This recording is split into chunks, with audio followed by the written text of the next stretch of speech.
Twitch is so hard to use. It is not my favorite platform.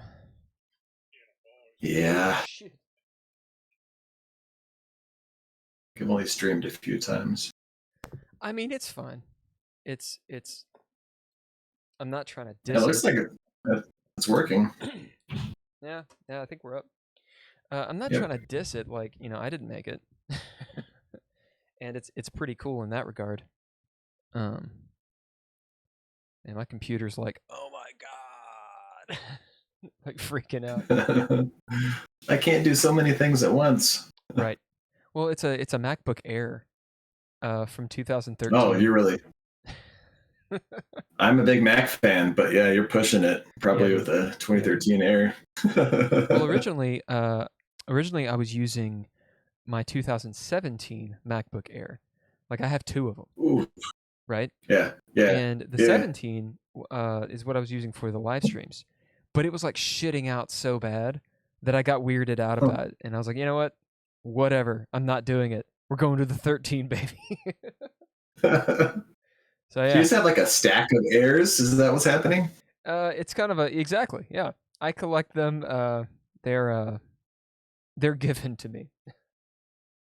Since my grandpa had the same situation with TVs. He had this old TV, and when he got a new TV, he just put it on top of the old TV. So it was like a stand for the new TV. Exactly. That's you with MacBook Airs. I've got one of those old CRTs. You know what I'm talking about? Yeah. What is that, cathode ray tube? And it has the integrated VCR, like cassette player thing. Oh wow. Yeah. Which, that's legit. I mean, it's over there, and there's like a bunch of shit on it. No, so the incredibly harrowing story was, I went to China, and my supervisor, buddy, whatever at the time, was like, "Hey, you're gonna take this Haas laptop PC computer. Why don't instead you buy my old MacBook Air, and I'll sell it to you for like $350 or something along those lines," which at the time was good because this was around 2017. And it was awesome. When I got back, I was hanging out. One of my other friends, a guy named BJ, who actually bought my phone for me. He was like, "Yo, work gave me a new computer, and I have nothing to do with this. I know you have an old one. Do you want this one instead?" So that's why I have two. Yeah, I pretty much just wait. I just wait for people to give me shit. Apparently, it's a good computer. Like I think I had a 2012. Yeah, it was a 2012 MacBook Air. That's a sweet ass computer. Served me well. I mean, I hate it. You hate it now? Oh yeah, I don't hate just because it's dated. No, I don't hate it because it's old. That's not it. If anything, I like it because it's old, because it's lasted so long. Like, that's props. Hell yeah. Yeah. It's 2022 and I'm using a 10-year-old computer. It's great. What I dislike about it is just general Mac stuff. Like, for example, to do this live stream, I have to have 2 third-party softwares just to be able to do it. And I'm not talking about like the streaming software encoder. I mean, like, to access the sound card and make it do what a sound card should be able to do. Mac will not allow you to do that, like with its OEM stuff. Yeah, it's not the platform for tinkering, that's for sure. No. But for what it does, it's great. It does well. Right. Well, did you use iTunes back in the day? Yeah. I mean, everybody did, but what do you think of iTunes? It's not a gaming conversation. It'll lead into it. I don't know if, like you said, I don't know if there was an alternative, so I think it was fine. Yeah, it was. And the reason it was how you listen to all of your ripped MP3s. I mean, that's how else are you going to do exactly. No, what I disliked about it was I'd spent, before I realized what it was doing, I'd spent all this time organizing my file structure. Right. Then I went back to the iTunes folder, and I was like all the metadata was weird. I looked in the actual folder tree, and all the shit was in different places because iTunes would change it up and make it. They probably had an algorithm that worked well for that program, and it was better that way. The thing that I disliked about it was you have to do it iTunes' way. Yes. Or else, and there's an option, or there was an option to have it not reorganize your folder structure. But then, like, everything sucked. So it's like, you ever do it our way, go fuck yourself. And I just don't like it. I don't like it. As long as you're okay doing it their way. That's right. And I'm not. That's good. I know you're not. Okay. Mark, please introduce yourself. My name's Mark. I longtime tabletop fan. Will and I, we've been playing in a game together for 2 years. It's been 2 years. It's 2.5. 2.5. Well, since I came back, has it been 2.5 years? Oh, right. That's right. Yeah, that's probably part of this conversation why I left and why I came back. But I think maybe it's been 2 years since I came back. So maybe a year and a half. Well, I need more. Oh, what sort of, like, you want me to tell me, like, history with tabletop stuff? Yeah. Is that what you'd like to hear? So I remember hearing about tabletop stuff. I remember hearing about D&D when I was little. I'm the fourth of 5 children, and I have 2 older brothers who were playing. Yeah, small family. My 2 older brothers were playing, and I remember hearing them talk about it, or they would bring home books. It was like first edition D&D. And so I remember hearing about it. I never played. We moved from Phoenix when I was 9. And I think one of the first times I went to meet one of the neighbor kids, I ended up playing in a D6 game. Oh, okay. So while I knew about D&D, my first tabletop RPG was playing in Star Wars D6. So I was a big Star Wars fan, and it was a lot of fun. I remember, it's funny how you remember these things. I remember, like, the adventure to this day. I was like a fighter pilot, and I crashed or landed on a planet, and there was a crashed starship, and it turned out to be, like, Luke Skywalker that I was talking to. And, like, you could only, the game master hinted at his identity. He didn't, like, straight up say, like, this is Luke Skywalker, right? He just described who he was, described, like, a lightsaber, not as a lightsaber, but, like, as this really interesting sort of experience in, like, show not tell. Yeah. And that was a great first impression. That sounds awesome. It was awesome. So we started playing. I played a lot of Star Wars D6. We would play, goodness, like almost every day after school at one of my friends' houses. And then I finally talked to my brother, my oldest brother, about D&D. He had all the books that they had from when they were playing in Phoenix. And so he ran an adventure for me and my cousin one day. And it must have been, I might have been 9 or 10. But yeah, I remember distinctly what that was like. I still have the character sheet and the map he drew from that very first adventure. And it was really impactful. And I remember talking. It was D&D, yeah. So this would have been first edition D&D. So I played D6, first edition D&D, and I got the talk from my mom. Oh, indeed. about role playing games. About what year was this? Yeah, so this would have been 93. So D&D was the devil, right? Or was this after the D&D devil thing? Well, it was after a D&D devil thing, but not for everybody. So right. My mom was great. My mom's wonderful and, like, very involved and wise. And so she's like, sure, like, you can play.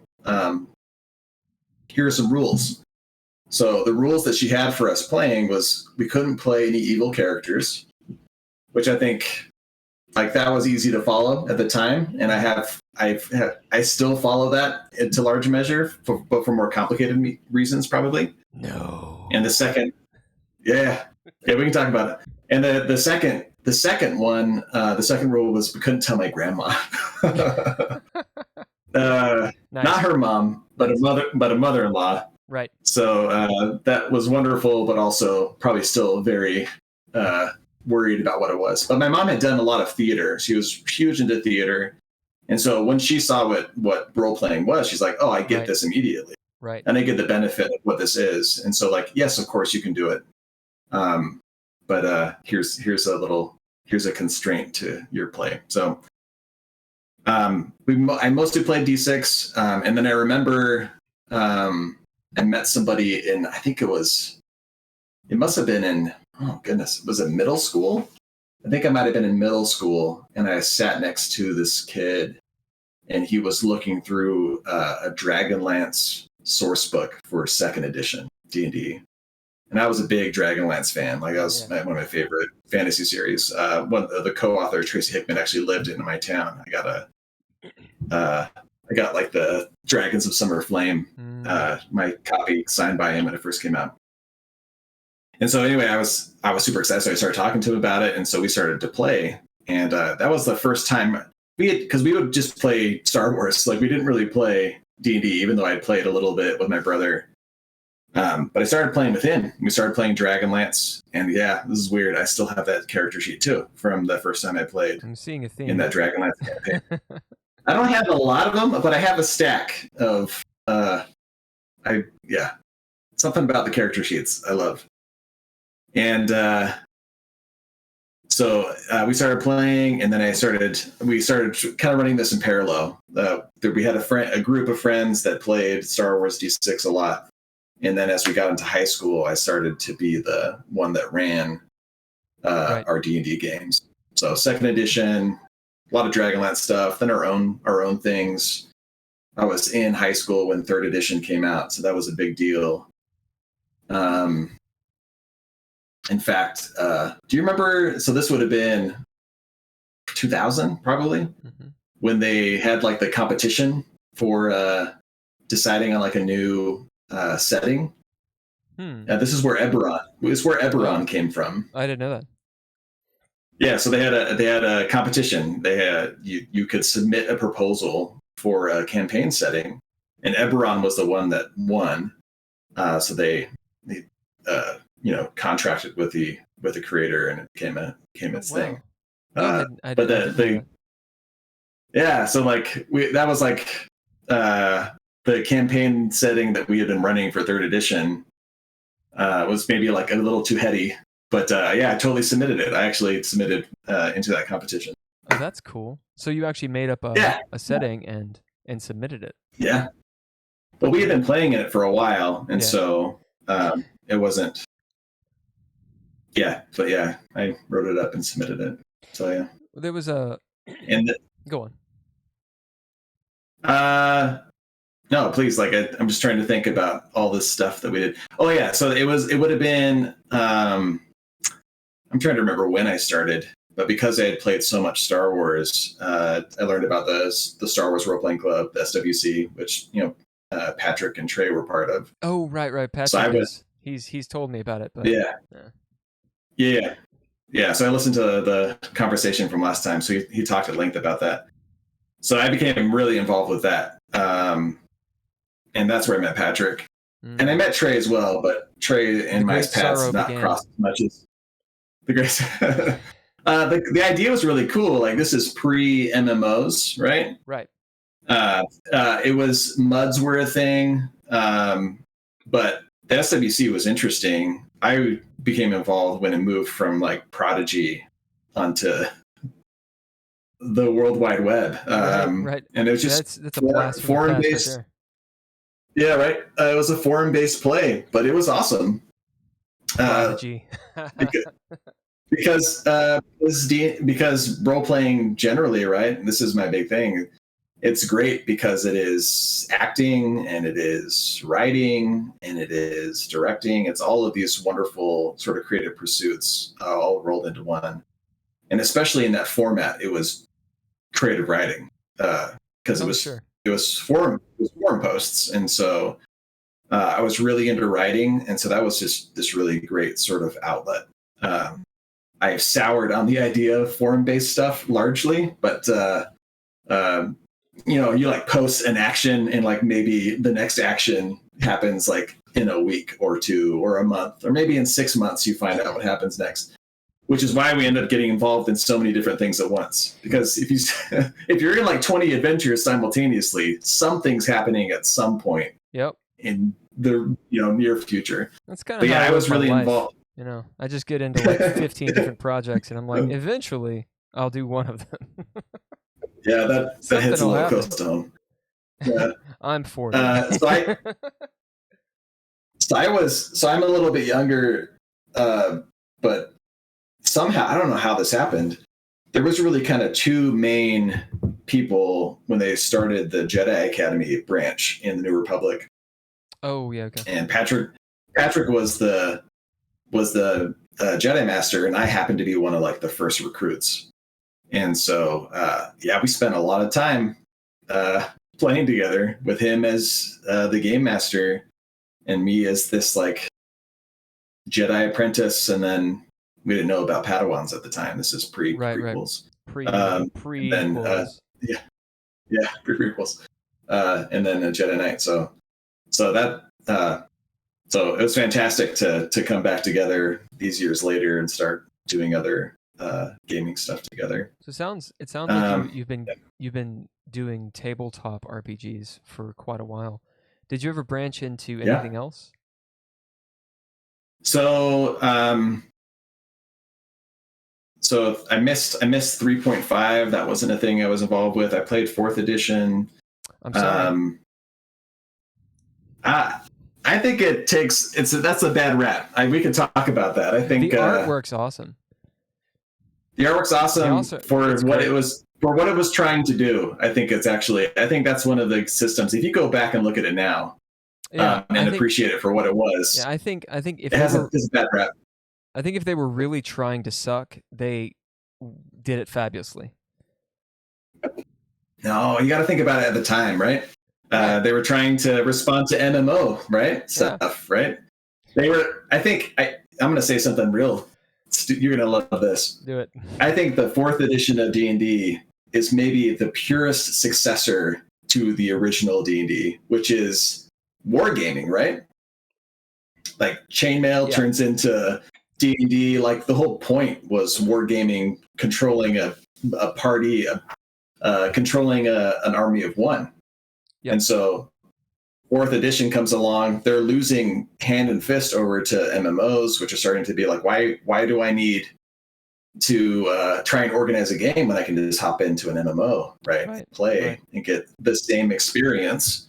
And so like, how do we compete with that? I think ultimately what 4th edition was trying to do, which I think they did fairly successfully, is draw on that demand and try to create a game where there was no DM. Yeah. Which is terrible, because that's the whole point of that's what makes RPGs, tabletop RPGs, different. But it's also the limiting factor. Having a good game master is everything. Anyway, so 4th edition. Well, it's a board game rather than. Almost, yeah. Yeah. Yep. Yeah, and they're for sure. Well, and then so I'm just thinking of other systems. So then more recently, I played a lot in high school, but then I think the most I've done any RPG stuff has been recently, over the last like 7 or 8 years. We started a game with my high school friends that we play online because we're scattered all over. But we started with the playtest for 5th edition, and we're still playing. Right? Yeah, that's what they called it. But it was we've been playing that campaign continuously. So that campaign has been going on for has it been 7 years, 8 years? Oh goddamn. Yeah. So I mean, not the same campaign, the same group. We've done a few different things. Like, The campaign there actually has been about 5 years. Need to wrap that up. Some Days of Our well, Lives bullshit. Yeah, we can talk. It's not always the same characters, but it's in the same setting, and there is like connecting tissues. Well, there's lots of people have died. No, we've got our bar. lots of people have died. And then more recently, right, I got involved with a vampire game. I've never played Vampire until this game with you and Patrick. I hate that game. And then we started playing a Dune game. Dune? With 2D20. Oh, Dune. I thought you said Doom. Yeah. I was like, okay. No, Dune. Breaking up some Doom. We started a Dune game. Trey's the main DM. I'm kind of, or the main GM. I'm like this. I'm like the side GM. So I still think that's after a bad every, idea, but I think it's a great idea. No. Good. That means we can actually talk about it. But before we get there, that's how this other game works as well. Like the 5-year long thing. Mm-hmm. Everybody takes a turn running the game. It's awful. And I totally disagree. So there's that. Good. 2D20. I did Cypher for a while. I should mention that. So part of my perspective is going to be different in part because I think a lot of what I've done with tabletop RPGs is introduced a lot of people to it. I've introduced playing just RPGs generally to a lot of people, primarily my kids. So during the pandemic, we kind of shut down. We ended up like homeschooling our kids for a year. And so we started playing a lot. And I found I was most comfortable with D&D. I found D&D was too challenging for the kids at that time. Like there's too much baggage. Like there's lots of baggage in D&D, right? Which is part of what makes a D&D. So, but we picked up. I've been interested in Numenera and Cypher, and so we picked that up. And my kids, it was great. There's a children's version of Cypher, right? I think there is. We did not use that though. We just played Cypher. Okay. We did not use that. I think there's like No Thank You Evil is the version that you're talking about. I think that's what I'm thinking of.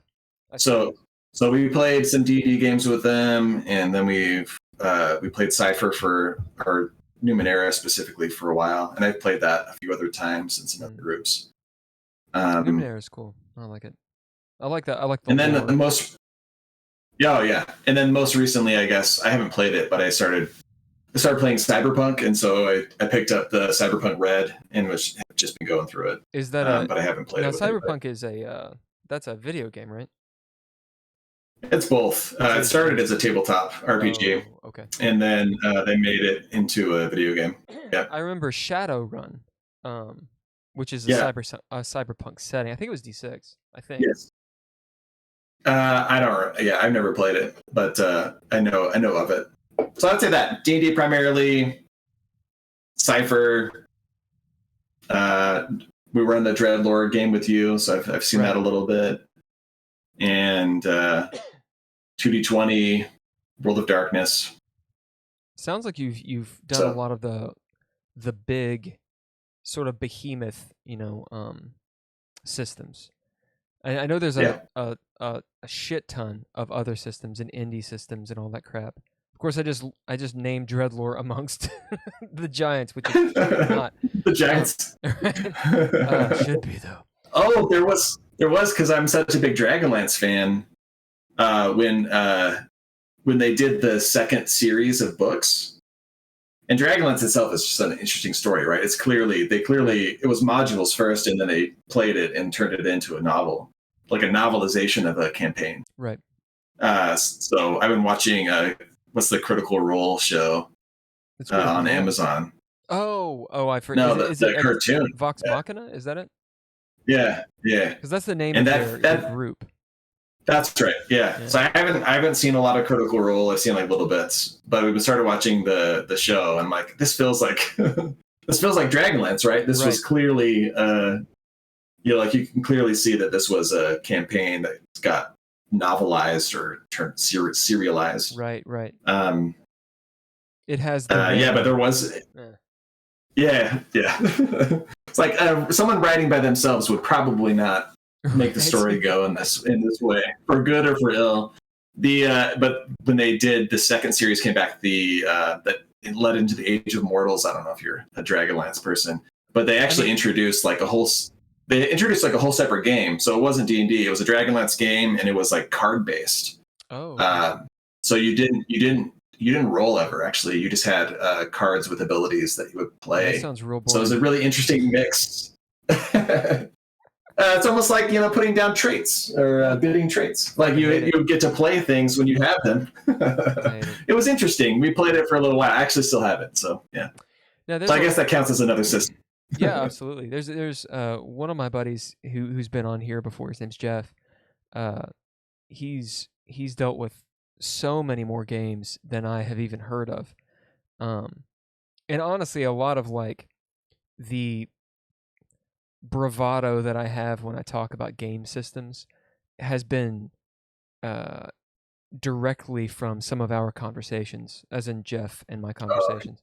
Yeah. And this guy named Ron Edwards, who I want to say it was the late 90s, I think, this thing called The Forge, which was apparently rather inflammatory is the wrong word. There was a lot of arguing in the gaming community about what they kind of came up with. But we kind of, a lot of what I profess has to do, it's very derivative of those conversations. Somewhat even regurgitating those conversations.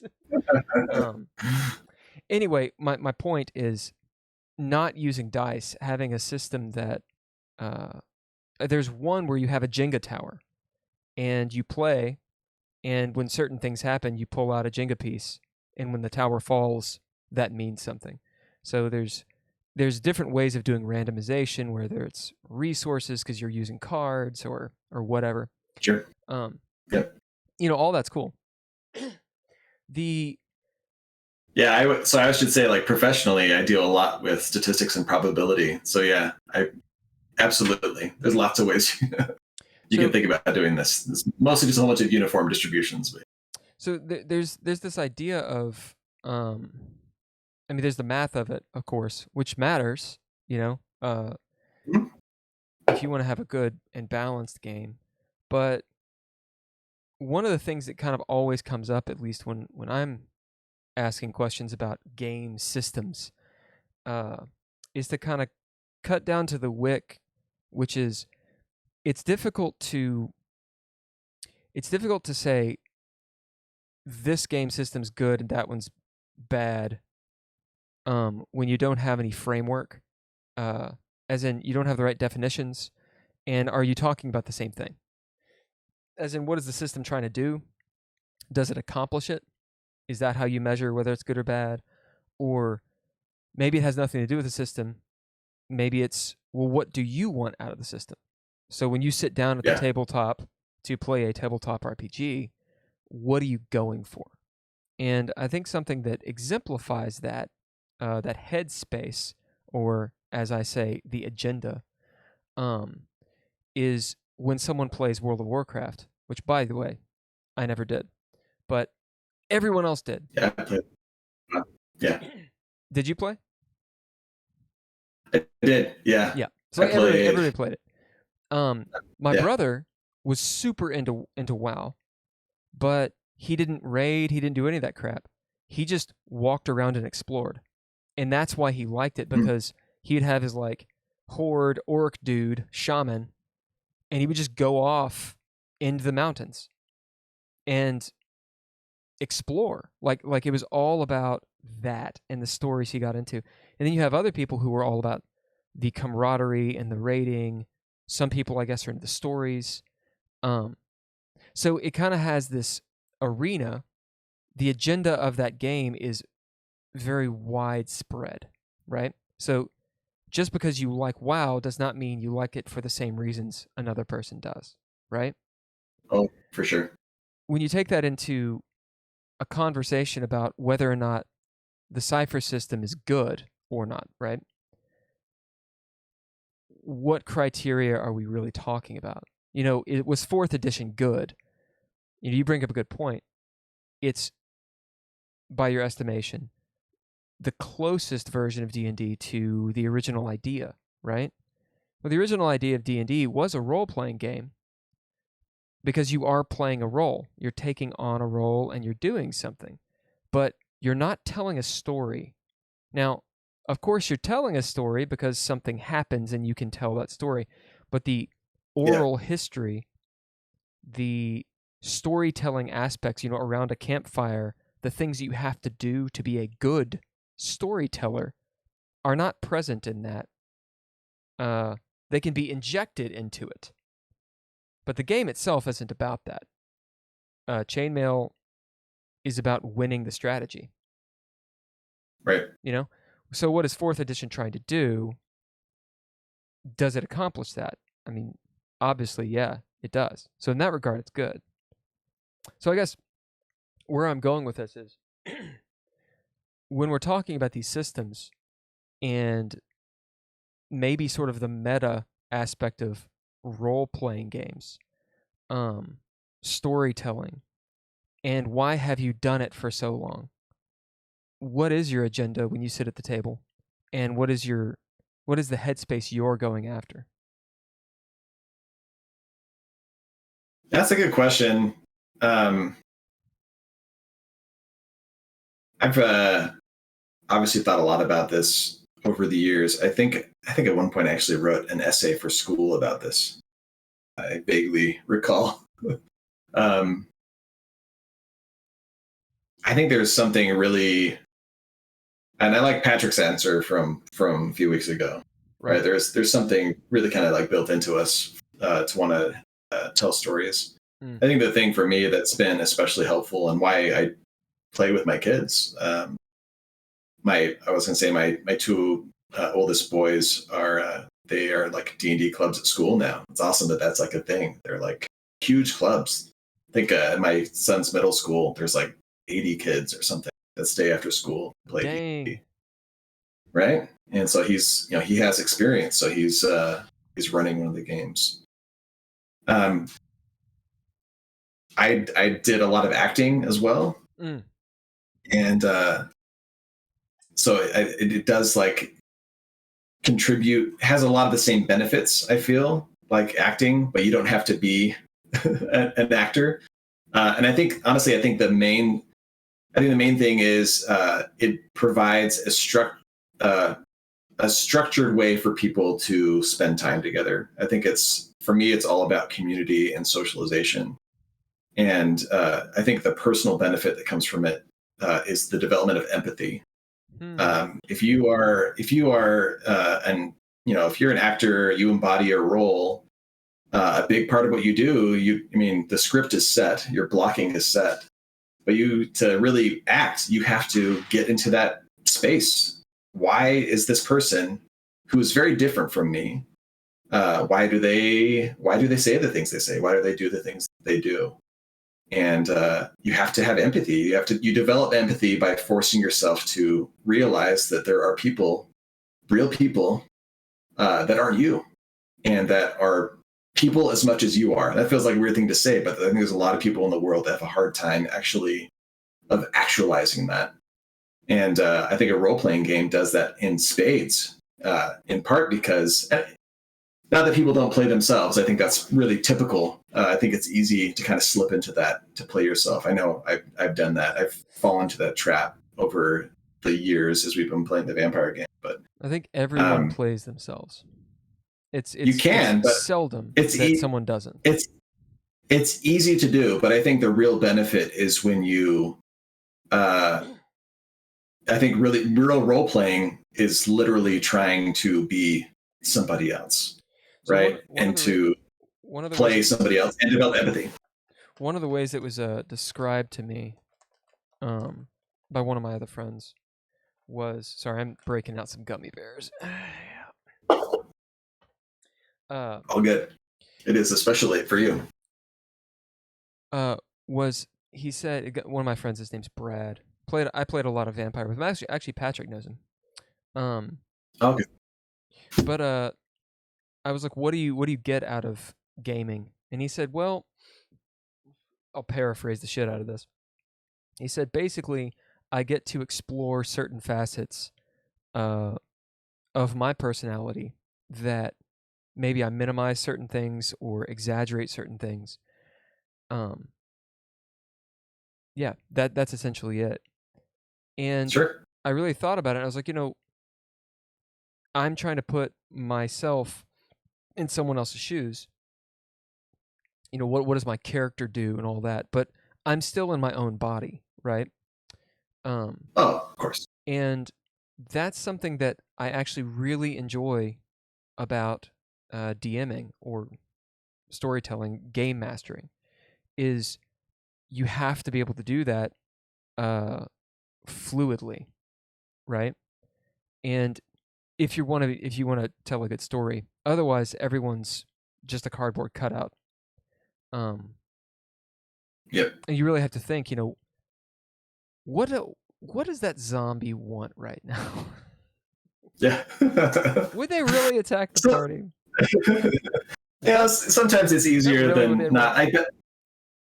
I, but yeah, I think the main thing is community and empathy. I think that's the main thing that comes from it, and that kind of governs how I approach playing and running games.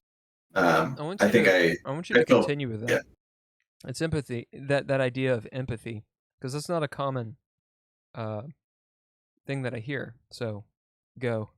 yeah. I no, I think I mean you're absolutely right. You're still you. Everything is subjective because you can only experience it from your perspective, right? So I think it takes real introspection and real, like a sense of like, what's the word? Um, Willingness to be vulnerable to actually kind of explore that, right? To Ooh, embody another character. You feel that again. I'll just draw like an acting to really do acting well, and you're not just like reciting lines. You have to get there. Like really good actors, they have to get into the space, right, as best they can, and then kind of embody that character. Now you have like method act it or whatever. The method of how to do it isn't as important as the process of really trying to see from someone else's perspective. And so, so when that breaks as down, I, yeah, yeah, sorry, I keep on interrupting you. Continue with what you're saying. you're good. No, I think it's easy. Like you actually have to try to do that. Um, but most of the time it's community. Like I'm not saying that when I play games, it's like, yeah, we were gonna like really kind of like push the boundaries of what we know. But I think it's a natural consequence of actually trying to embody a character. And and when I run games, I try to reward that. I try to reward people's effort at playing their character and not just being themselves. But being yourself is fine too. Like again, I think the overarching benefit is community, is having this way to bring people together. I was always I think that came in part from in high school. I always hated hanging out, and so I think I would organize games as a way to spend time with friends because we actually had something to do together. It wasn't Right, just you're creating something. sitting around. Yeah, exactly. Um, You're creating something. So, but it is in that sense, it is cooperative storytelling. Like whenever anybody comes and says, like, "Well, what is it? Like, what is role playing?" Like, oh, it's just it's cooperative storytelling. You're telling a story together. You're making it up together, putting these characters together. so You don't have to act anything out. You don't have to use funny voices. You don't even have to necessarily say what your character says. But but you should. it's telling a story together. You can. Well, it's like this. Because we're getting into a bit of a corner, which is good. Um, we keep on coming back to this theater aspect, to an acting aspect, cooperative storytelling, um, improvisation, basically, in a Yep. lot of ways. Yep. Yeah. And that's a certain angle, because there's a lot of groups that they're not interested in the acting in that Oh arena yeah. at all of gaming. But let's stay That's there fine. for a second, because that's where I live too. Uh, what happens when it breaks down? And there's so many ways that can happen. So you as a player, you as a game master, what are ways that that is broken down, and what'd you do?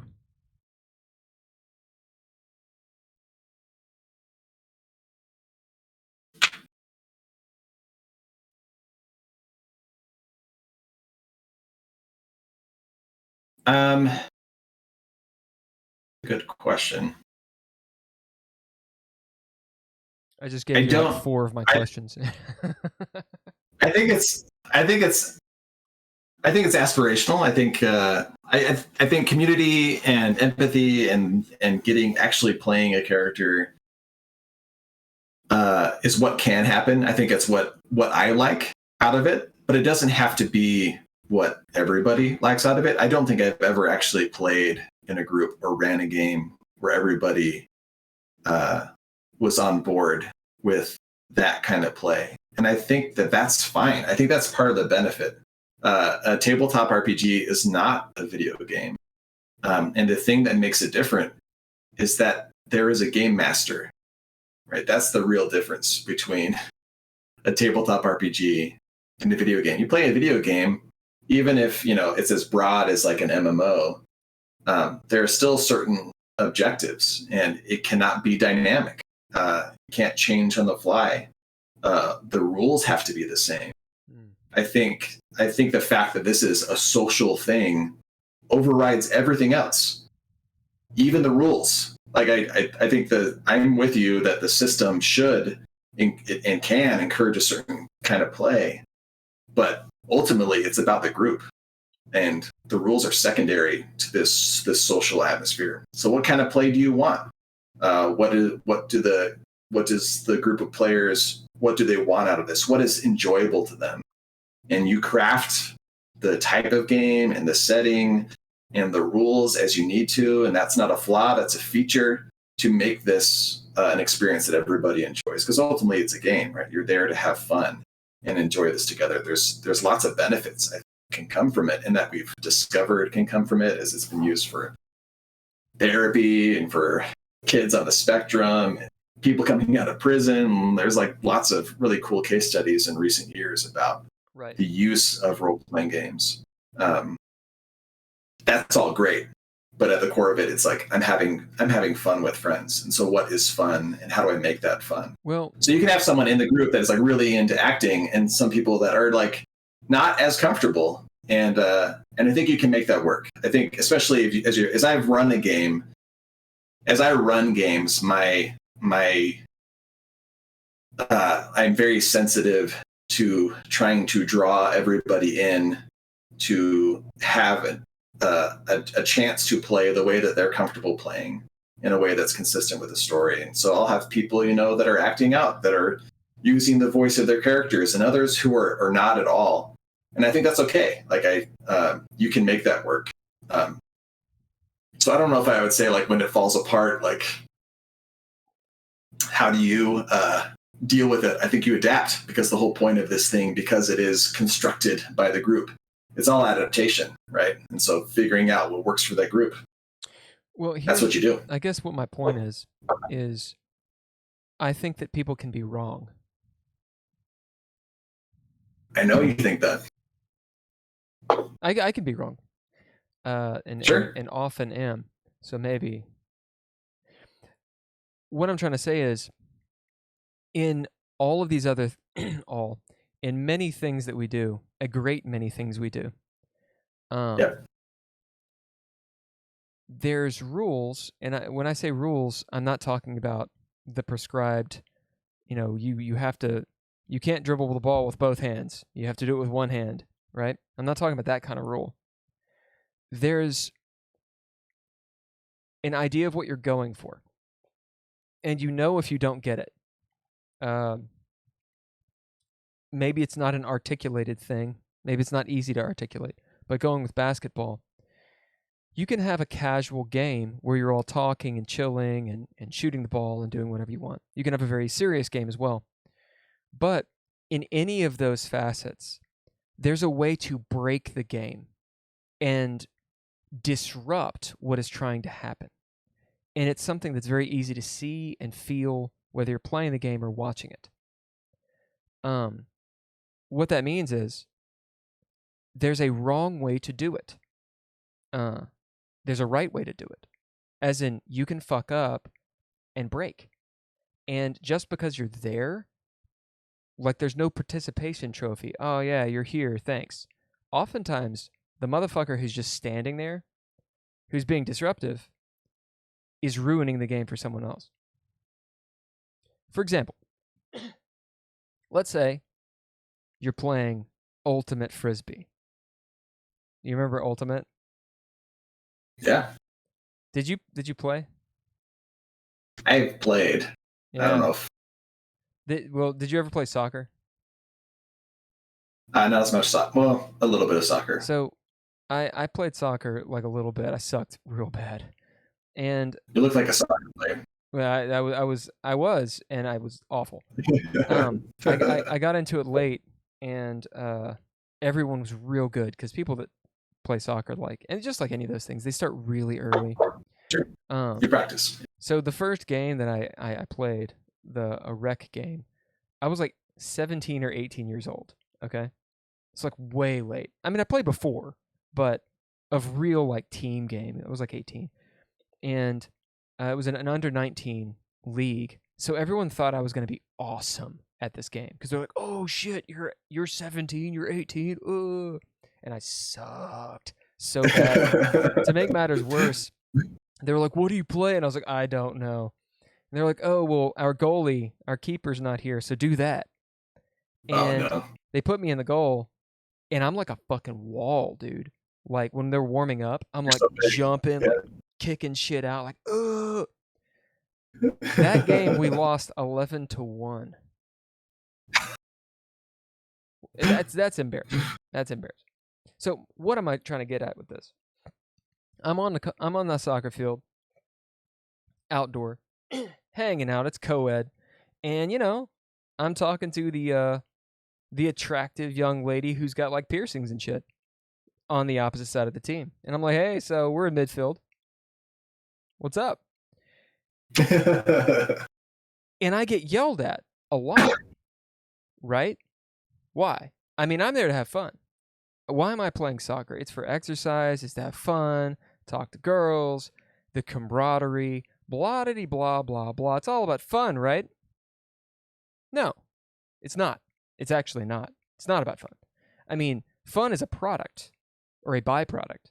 Fun can be a result. But you're not doing this to have fun. There's another reason you're doing it. And that is evidenced by every other motherfucker getting real pissed when you're not following the code. Like when you go to see a movie, do you sit there and talk during the movie? If you do, there's a special place in hell. Right, but you're there to have fun. Right? You just go to the place, just change the rules, get on your phone. No, there's a fucking way to have fun, and that's not it. You're breaking the rules, you're breaking the social contract. This is not an airtight argument. But what I'm trying to get at is, you can fuck up. A player, a GM, oh my God, can really screw up and just not do it right. And you can make every exception and every squealy you want to be like, oh yeah, we're all here to have fun. No. We're here for another reason. We're here to socialize. Really?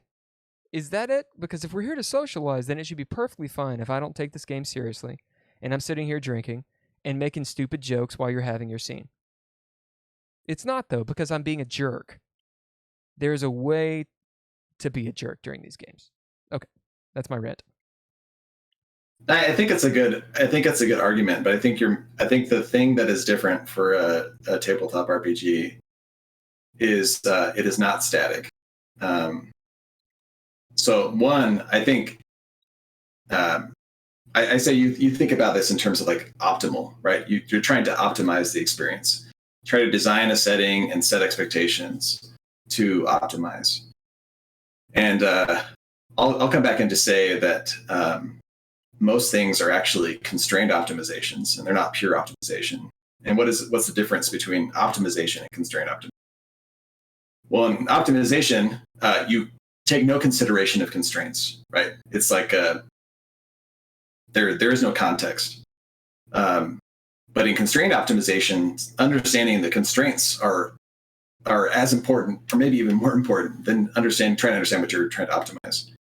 So I would say that in a tabletop RPG, the constraint is clear, is that it is a social construct. This is going to be like a really constructivist argument, but you decide. Like when you're playing soccer, there's a referee because there's rules, and those rules set the expectations for people to be involved. But in a tabletop RPG, the rules are malleable. Everything is malleable. The expectations are malleable because the constraint rules all. So while I do agree that there can be like better or worse systems for the type of game you want to play, for any given group, what is optimal, what is best, what is right depends on that group entirely. And I think the danger of saying that there's a wrong way to do it generally for people is it gets close to gatekeeping for the hobby, because people should be able to play what they want to play and enjoy what they want to play. They should learn how to do things better. And I think anybody who's serious about it wants to be a better player, wants to be a better game master, which is why I personally think alternating playing and running as a GM is maybe the best way, because, man, you're a better player if you actually GM and vice versa. You think so? Oh, I know so. Absolutely. That's been, yeah, absolutely. Nothing will make you a better player than having to run the game. Qui docet discet. He who teaches learns, I think. Yeah, for sure. Yeah, absolutely. So yeah, I'd say that's the big difference. What is best, the right way to play, is totally contextual. And I mean, because I play in very different groups, so I could play a game with my kids, 5-year-old to a 15-year-old. We're all playing together. We know what works for us. We play for about 20 minutes at a time. That's about all that the 5-year-old can handle. And it is a very different type of game, but it's fun. They enjoy it. For what that group wants, we try to make sure that everyone has a good time. And I play with my friends from high school, and it's a very different type of game. And we play the vampire game, and it's a very different type of game. And we play the Dune game, and it's similar to vampire, but it's a different type of game. So yeah, it just depends. It depends entirely on the group. I think that rules all. So how do you objectively criticize how people are doing the tabletop role-playing game? Criticize like people in your group, or like people generally? In general. For example, I've sat in on a couple games where it's like it's usually a bad idea, I've noticed. Because, apparently I'm a bit of an elitist. Bully and a gatekeeper. I don't say you're. I'm also not a gatekeeper, but I think it does. It becomes dangerously close to that, because if you get to the point where it's like, if you're doing it wrong, then you don't deserve to play it. That's gatekeeping. I agree. Right? I agree. But also, I think that you can say, like, there's better ways to do this, right? And being what's the difference between like being a teacher and a gatekeeper? It's probably empathy, right? That you can see where people are at and want to help them improve, and extend an invitation to do so, but not say, like, if you don't like it the way I like it, then you can't do this thing. Can you define for me really quick what is a gatekeeper, just so that we're talking about the same thing? Yeah, no, I think a gatekeeper is someone who decides who is allowed and who is not allowed, right? It's like a bouncer at the club, right? I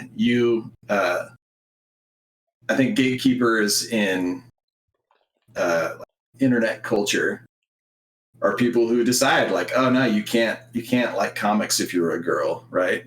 Or you're not really a Marvel fan if you like, She-Hulk, Oh, I right? see.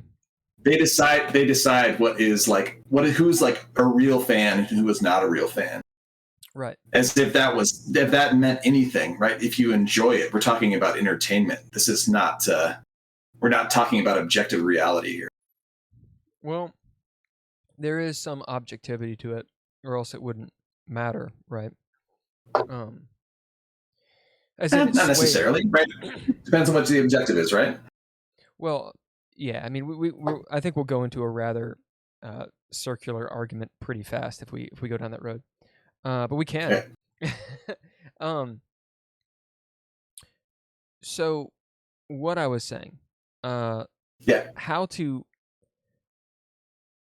Yeah, I'm using the word objective here, a little loosely, but I think it's correct. I still think it's correct. The idea of if I say I like it and I give you reasons, and that is subjective, it's just an opinion. Great. Yep. That really just tells you about me. It doesn't tell you Yep. anything about the subject that I'm actually. In fact, I am the subject because it's subjective, right? Um, I don't know if that's a correlation actually with the words, but it does sound interesting. Whereas if I give you a constructive criticism about something, let's say She-Hulk, which I have not seen, by the way. The comics I've read a little bit of, and something that I actually have read is the Ultimate Hulk. I read a little bit of that, and Cable versus Oh yeah. Deadpool. Anyway, to give constructive criticism, I've got to have something objective to say. And when I say objective, I have to be able to measure it. And maybe that measurement is based on something that, when it's all boiled down, is just opinion, but it's at least an opinion that is long-standing enough or shared by enough people, like a community or something, to where it has some solidity to it. For example, if I'm mixing apples and oranges like Marvel and DC, then while you can do that to make points, like, this is maybe a terrible example, but if I'm mixing these apples and oranges and it's like I don't know the difference, and then I say, well, they're both comic books, I'm kind of missing the forest for the trees, right? And that is, there's an objectivity about that. It's true. Marvel and DC are different. Does it matter? Well, yes, it does matter. Can you argue that it doesn't matter and that's all opinion? Yes, you can. But that doesn't nullify the arguments, right? Like, you have to go into the system, into that space to argue about it. For example, Lord of the Rings, the movies. I haven't seen the new series. I don't have much interest in watching it. The movies, I adored. They depart from the books, right? The new series, Rings of Power, apparently departs very much from what's written. So there's the question of, well, are they entertaining? Is that what you're going for? And there's a huge backlash against Rings of Power, right? Is that nonsense? I think you can argue that it's nonsense, but there's also some validity to it. There is some objectivity to it, because within the system of that fanhood, there's some rules, and apparently they are breaking a lot of them. Yeah. I mean, if you want to go down that rabbit hole, like science functions in the same way. Right? Everything is subjective in the sense that everything is observed by people, but scientific theory develops by consensus.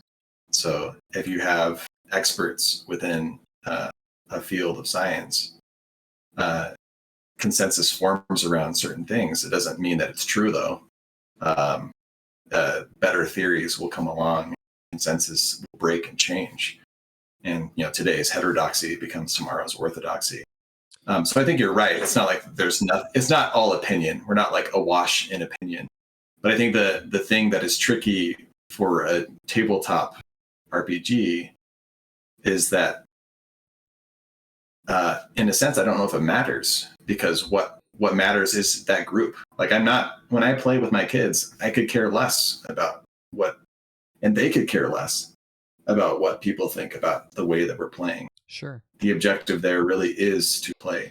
So I think criticism, or constructive criticism with respect to play, matters insofar as the goals of the group align with the goals of whatever that body of fans thinks is important. So I call this. If it's not important to the group, it doesn't matter. So I call this agenda. Okay. And that's a term that Jeff and I, through our conversation, actually I think it's his term completely, to be honest. It's group oriented, and what is the agenda at the table, and then everyone at the table has a headspace, and the idea is that the headspace is in line with what your agenda for the game is. What are you trying to accomplish? Absolutely. Right? Yeah. Yep. The issue comes about not when I walk into the room and I'm like, oh my God, you're doing this wrong.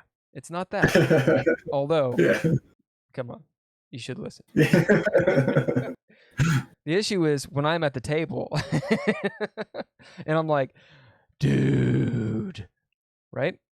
Or when someone else is at the table and you're like, dude, I know you have what you want to get done, but there's other people in the room, right? Or, hey, GM, come on, man.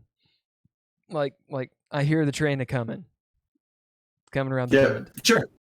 You know, because that is a schism, and here's the thing: it happens so often. Now, granted, maybe I'm just a drama queen. I am, but it happens in other games. Like, people bitch about certain kinds of gamers, and I'm talking about tabletop role-playing games or LARPers, that they're just not. They're not team players, we'll say. Sure. I don't mean they're working against your character. That's great. I mean that, like, the player is just not, it's abrasive. Or the GM just will not get unstuck from something. And so then how do you talk about that? Because the retort is very often all the stuff we just talked about, which is, well, it's all about fun and all this bullshit. Well, you're talking about what's fun for you. Like, you're saying you're not having fun, right? Because it is about that enjoyment, but it's the social contract, the agenda, right? I think you need to be explicit about it, and maybe this goes back to like, what do you do when that breaks down? Right. Honestly, I think the group breaks down, or a player leaves, and I don't think that's.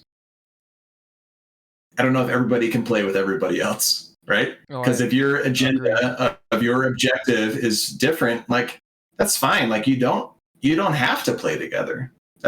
So let me maybe the good illustration for this is Vampire. Let me tell you that I don't know if you've ever talked about this before. Hit it. So when we started playing, tell me the dirt. So actually, tell me all the dirt. Let me take a step back. Actually, Patrick sucks. So I told you no, Patrick is wonderful. He's probably the best GM I've ever played with, and Patrick did this right.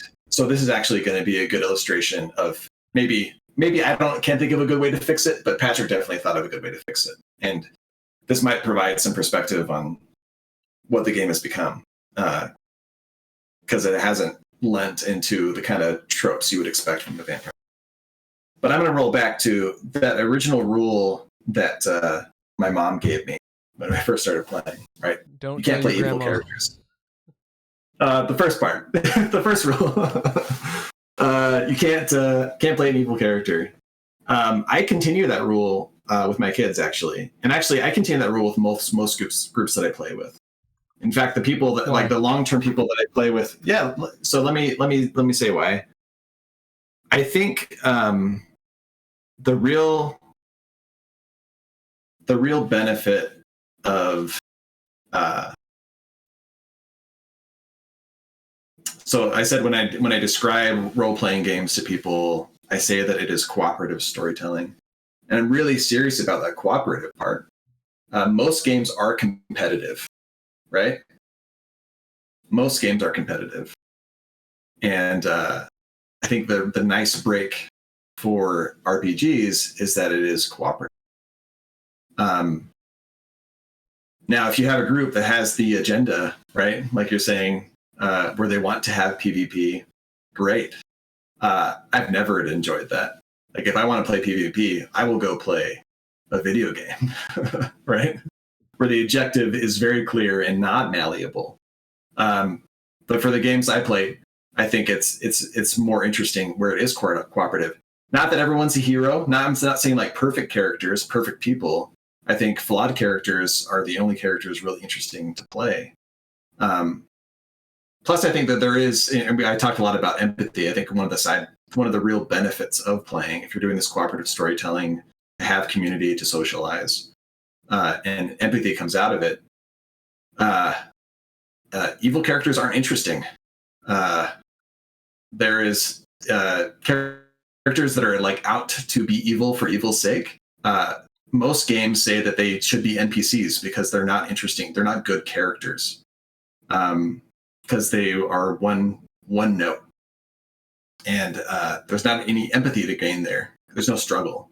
So having a character that like is struggling with their demons, that is wants the paladin that's like broken their oath and is like trying to like redeem themselves. I think that's that's a good character. It's not an evil character. So that's what I mean by an evil character. This is someone who's just like the murder hobo. Like I don't think that's an interesting way to. Those are usually the good guys.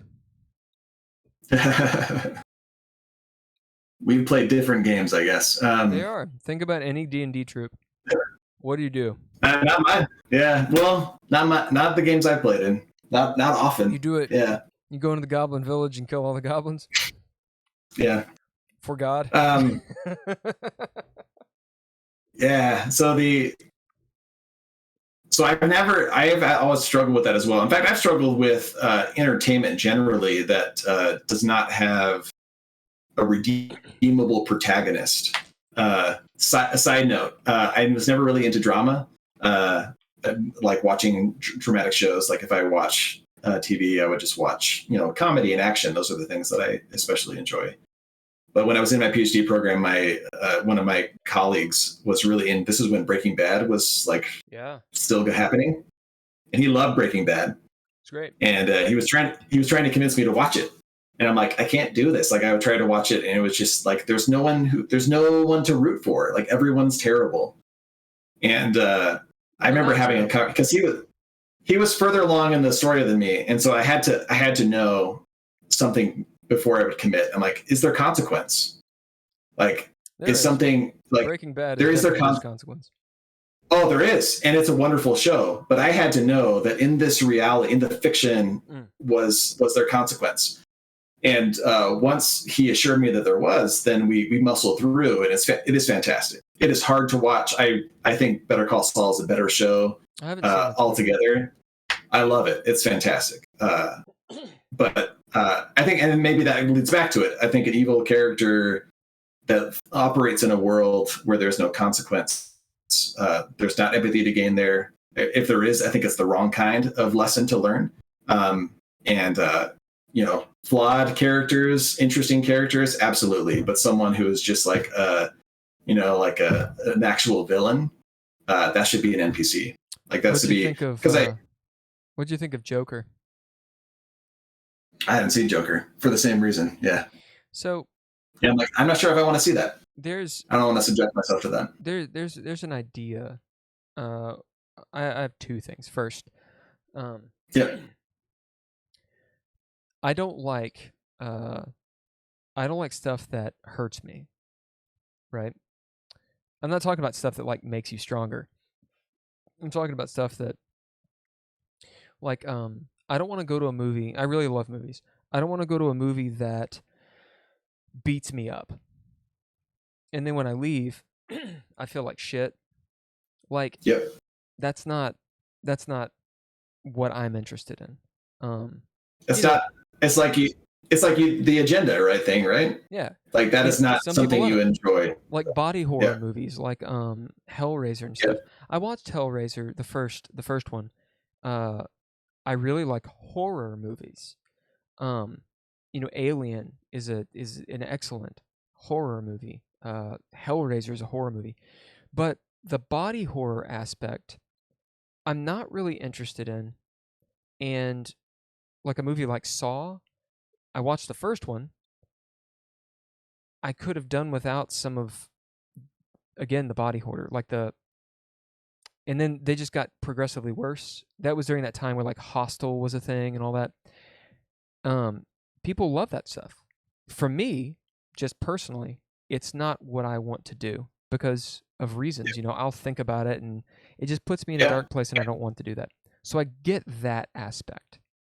Yeah. Yeah. Um, Now that said, going to stories and storytelling and acting and theater and stuff, uh, you know, a villain is a special thing. And if you're just playing like Garganel, right? He's just a villain that he's just a guy, he's a wizard that doesn't care about Smurfs. I mean, that's his thing. But Yeah. you can still empathize with him. I mean, the show's not about Garganel. Is it Garganel or Gargamel? I think it's the second. I think It's it's not. correct. You're not really supposed to empathize. He's the goofy old guy who's probably younger Yeah. than me, who the Smurfs get one upped, or they one up him. There's a clear protagonist there. My point though is, for him to be like a villain, there's more to Gargamel than meets the eye, and the exploration of that in a tabletop game. So if I'm going to play an evil character, which is my favorite character to play in D&D, specifically neutral evil, the worstest of the evils in my opinion. A lot of people think chaotic evil is the worst. It's not. You got to play it right, and it's not Yeah. just a murderer or a murderer crazy person. That's not necessarily chaotic evil. Neutral evil, I love it. I love that exploration because just because a person's alignment is evil doesn't mean they do evil, right? Yeah. I should be clear. Like I don't, and the way that I enforce this rule is not so much about alignment, is Right. about a character who's like actually evil. And I think you're right. A good villain is not that, right? A good villain is not just like an evil individual. They are the hero in their own story. That they're a complicated, interesting character. Did you see? I think maybe what I mean by evil is that you can't cooperate, right? Right. Because again, I think there's it's a difference about there. cooperative storytelling, right? There's a difference. If I'm going to be at odds, then maybe what I'm really saying, and so this is helpful. Maybe what I'm really saying is like, don't break the social contract, right? Don't be a dick and make it so it's not enjoyable for other people. What you're actually talking about is not the That's why storytelling. that's why we're playing this. Oh, I'm saying this for the players. Yeah, like You're saying like the players whenever in real life. yeah, we have to agree to the fact that we are playing a story together. If there's conflict with each other, like that's fine. Like everyone needs to be in agreement to that, right? Which is why I don't like making characters in a vacuum and then like throwing them together. Not for like balance. I could care less about like balance to a party, but I want to make sure that they're like their stories are compatible. That as we actually play these characters, they can feed off of each other and play the characters and cooperate in this story in a way that's interesting and not so at odds with each other that it breaks. So one of my buddies, I actually mentioned him earlier. His name's Chad, which at some point I'd love to have him on here. Really good GM, very good player. Whenever he and I play in a game, we have so much fun. But he was telling me about one of the games he was in. It was a D&D game run by one of our other buddies. And Chad was playing, I'll probably bastardize this a little bit, but he was playing a wizard killer. I forget what they're called. There's a name for it.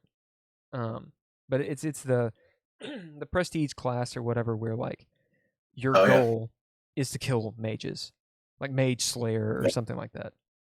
Um, Sounds right. and all of what they do is about that. All the class abilities and all that crap. So someone came into the game and they They were played mage. a mage, and we're like, like a big, high fantasy, got the robes on, got the wizard's hat, shooting spells. Apparently, prior to the game, they had talked and they were like, yo, so I have a mage slayer. You've come into this game as a mage. And so the way that Chad played it was he sort of just chalked it up to, well, they're doing magic, but it's not that big of a deal. They're helping people out, you know, and this is in game, right? He's rationalizing how this is all going until eventually the player just, you know, unabashedly is just shooting spells off, and instead of carrying their bag, they're like using mage hand and just going full tilt all the time in his face. And eventually, at the whatever scene where, the mage is like a jerk because the player was a jerk, Chad just killed him. Like, he set it up. He did not expect to have to do this. He talked to the GM about it and was like, look, here's my plan. My character will eventually have to kill this guy. It makes no sense, for it not to happen.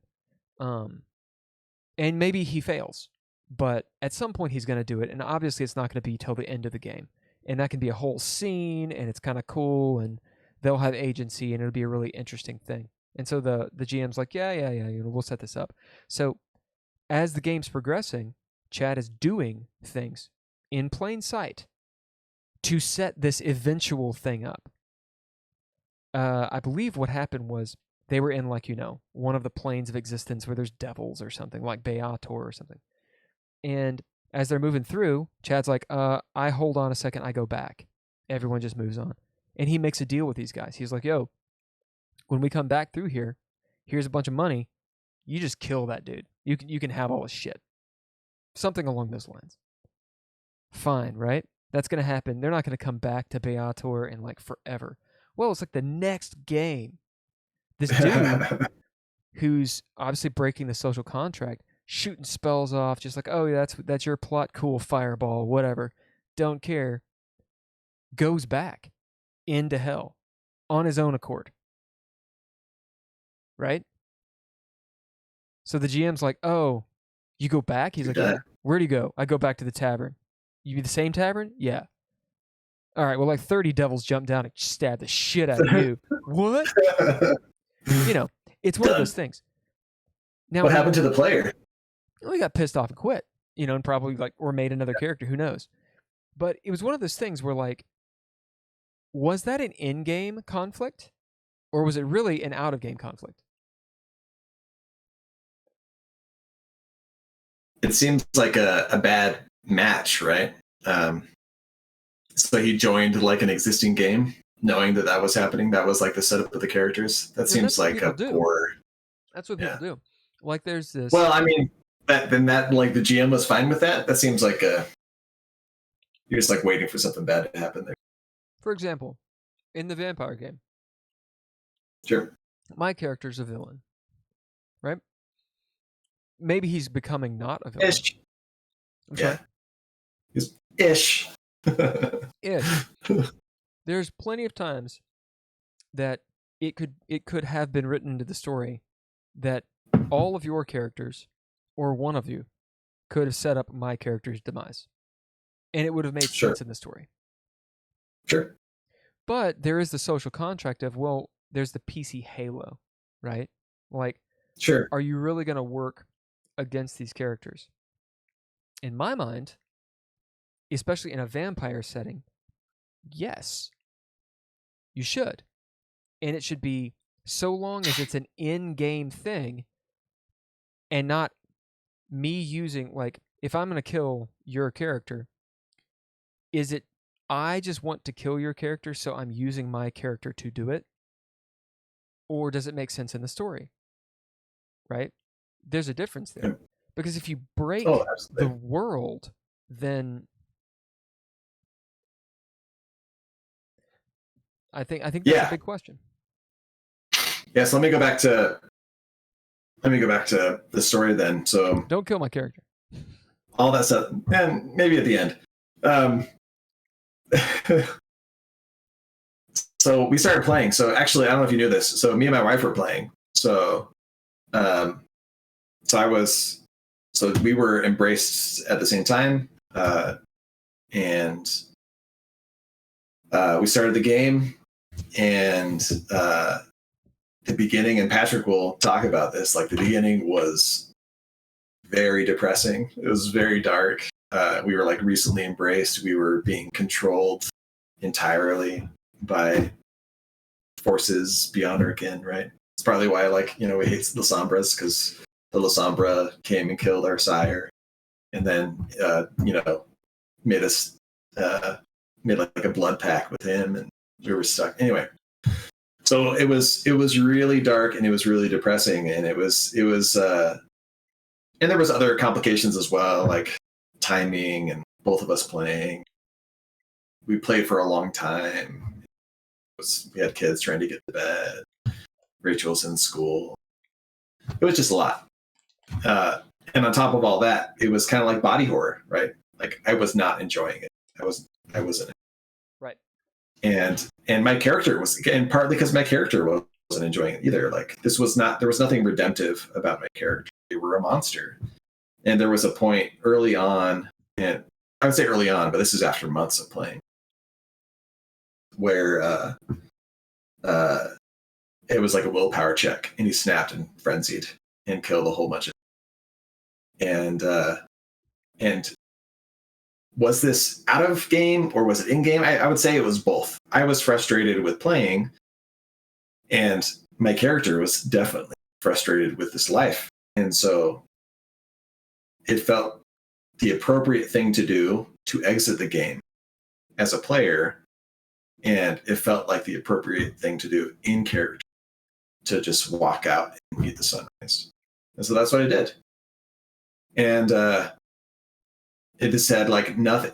Patrick had like warned me about what type of game it was. I was very reticent to play at all because for the things I've stated about the types of characters that I like to play and that I like to run games for. And but we continued to talk about it. And we talked about like maybe I'll come back for a cameo. You started playing not long after that, and I think we just kind of like kept talking, and that's what's so great. Like as a GM, Patrick saw that. I think I left gracefully because I think it was an in character way to leave, and part of that I think is the sensitivity of being a GM, and so knowing how it feels from that side of things, I didn't want to hurt Patrick's feeling because it wasn't really about what he was doing. It was just the type of game I had gone into it, and it just wasn't for me. It was body horror. And so we talked about what it could be. And that's where like my character's turning into this like redemptive angle. Like how do you take the worst of a worst situation and turn it into something that could be good? Right. And that's what drew me back in. And he spent a lot of time essentially adjusting the social contract, right? And feeling out what could I play? What sort of story arc could I stomach?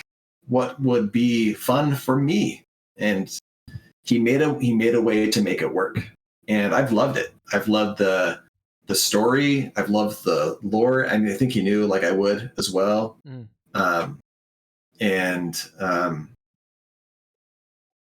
And yeah, I don't think, at least for my character, I don't think we would have got to where he is now, probably without me leaving, because I knew like I had to make a break. It was just not fun. But now I enjoy it. Now I understand what it is and what it's not, and I understand my character much better. And so I think that's what you do. I think Patrick showed us, like, what do you do when it breaks? Well, the short answer is, like, maybe someone doesn't play anymore. And that's fine. Like, that's not like a fault of anybody. It's just maybe not a good match. But if it is, if it's like an actual friend and not just like an acquaintance, you probably try to figure it out, right? And you Right. adjust. Right. You adjust the agenda, you adjust how you approach it, what's good for their character, you make it work. And I think that's how you do it. So this is getting back into. I mean, you don't know this because I was writing down questions at the beginning. Uh, You can. the space of theater. So one of the things, I mean, obviously you're an actor, and I do acting as well. Um, I did. I don't anymore, but there was a time where I did a lot of acting. But yeah, well, one of the main things that I know about is active listening. Um, so and this happens so much in improv and also at a gaming table. You have people that, let's say that there's like 3 tiers. There's the first tier. There's probably more. I'm just categorizing off the cuff. Actually, I probably said this simplify. before. There's 3 tiers. There's the people that they kind of have the over the shoulder style of play, where it's like a really fucking boring book. So they're just telling you what their character does, or God forbid they tell you why. No one gives a Oh, I shit. love No that. one Oh, cares. I do. You care. I Oh love it. God, it's Yeah, awful. It's awful. I'll tell you why. Oh God, it's awful. I'll come back to it. You No, I'll know, come back to it. my deal was like, I don't read the end of the book first, right? Like, part of the fun of a story is tension, is Sure. dynamism, um, dynamism. I think that's the right word.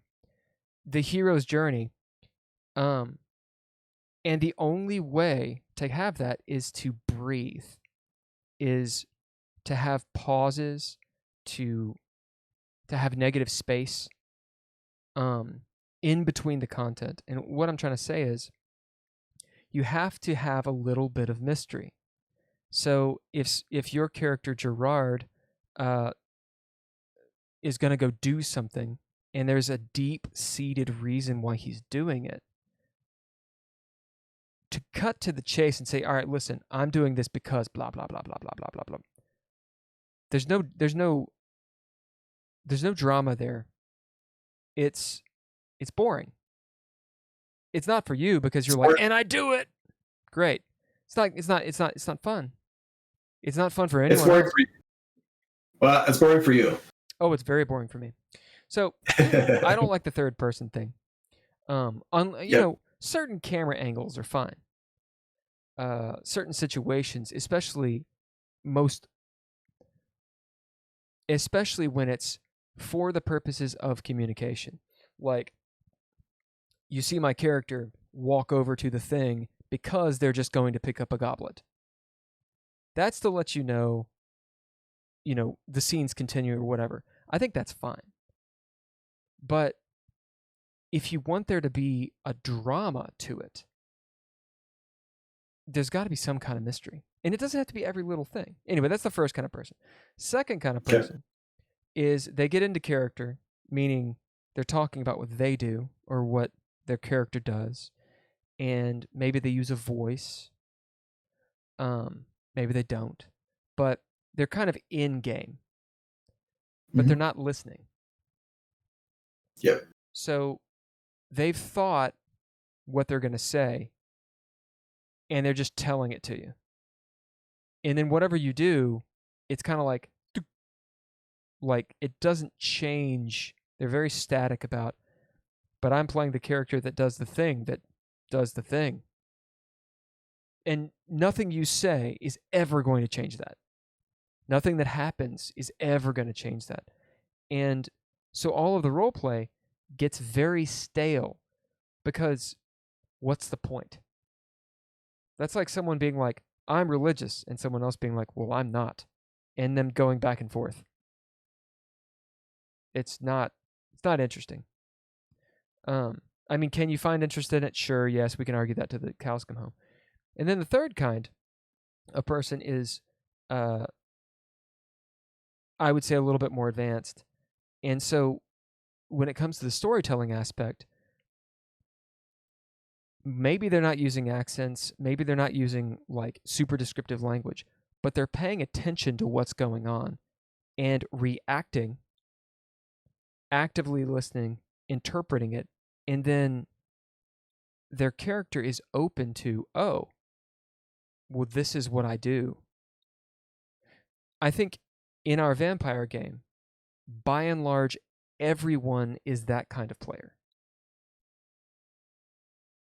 As in, is open and is listening, even though there's a lot of over the shoulder stuff and a lot of, you know.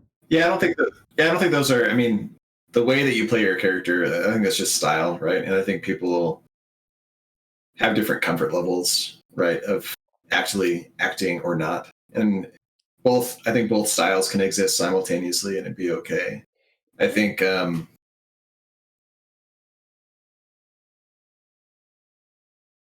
uh, and I think it also depends on the type of game. Like I think we've said in the vampire game, we end up doing a lot of my character says this, in part because it's the scale is so weird, Right. right? Well, and it's a module, Um, so, you know. well, yeah, we could talk about that, but It is like I think it's just that plotty. it is this. Well, we know that there's stuff to get to through for sure. Like it's not. It becomes frustrating if we end up just like spending all night on a single conversation, Right. because because you want to we get know to that you want to we get to want the to get next. through it. Right? Yeah. Yeah, we're in part we're reading a novel, and part of me like being okay with coming back to the game was appreciating that's the kind of game it was, right? Right. So I usually do like act in person, but knowing that we have so much to get through, I simplify things. So it depends on that. But I think you're right. I think, and I see this. So let me give you like my kids are the opposite, especially the little kids, Mm. which is natural in that they'll play their characters, but they just want their turn. It's like I, as the GM, am playing like a separate game with each of them, right? Right.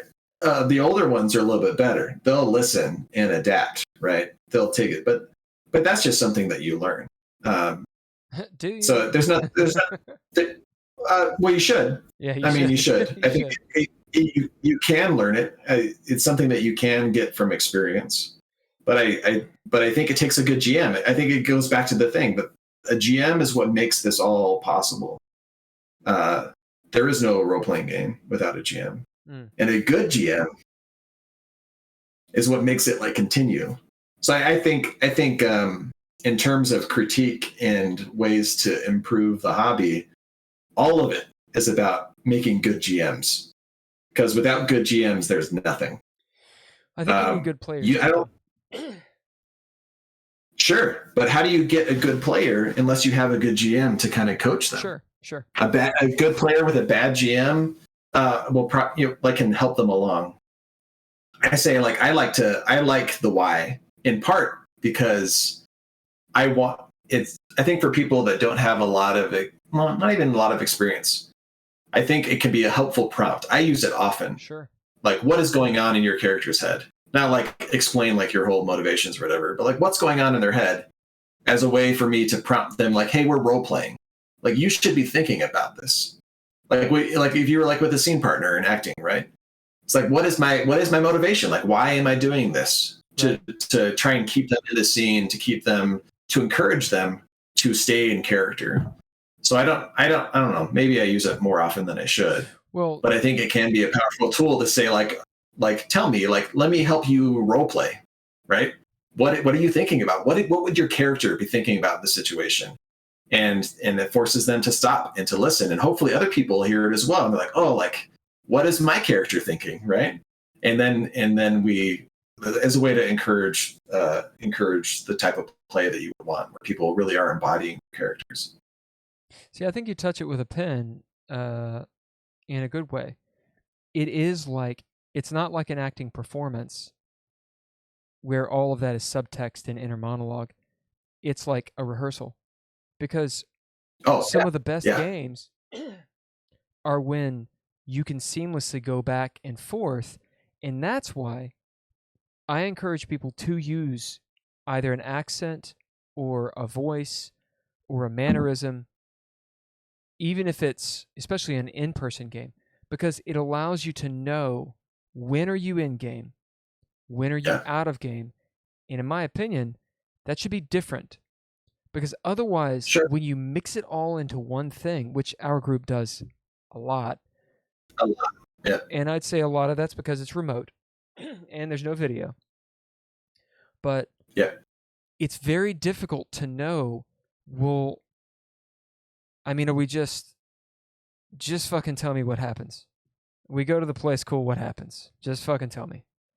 Because you can't decipher the peas from the carrots from anything, and so it just becomes this melange. And the best parts are when people get into the groove and you kind of understand, oh, you're in character doing this thing. I don't need to know why. I just trust and accept the fact that you're doing it. Because I'm paying. If I'm not, let's say I'm in the scene, let's say I'm not in the scene, I'm watching you do it. I trust that you have a reason to do it. And maybe I can interject and be like, oh, why are you doing that? But when you're telling me why, it's like, I don't want to know why. Just fucking do it. Do it how you do it, and let's see what happens. That's a story, you know? yeah. That's a very specific type of story with some very advanced players. But Yes, I think the reality is mini groups are not that. And so how do you help people get there? exactly. And the way you Well, do it is by yeah. not fucking stroking their, I don't know, hind legs or whatever it is. It's not a good metaphor. I don't know. Like, how do you train people? I think one of so I think there's a few things. I think being a GM is maybe one of the best ways to learn how to play. Uh, and then let me go back to you said this is a bad idea. Having played in that the SWC, which honestly, like I played in for a decade. So imagine adventures that happened over the course of 10 years. Was Patrick running it? Tons of different adventures. He was running parts of it. I mean, there were I was hundreds gonna of say, so people. you went through like one or two.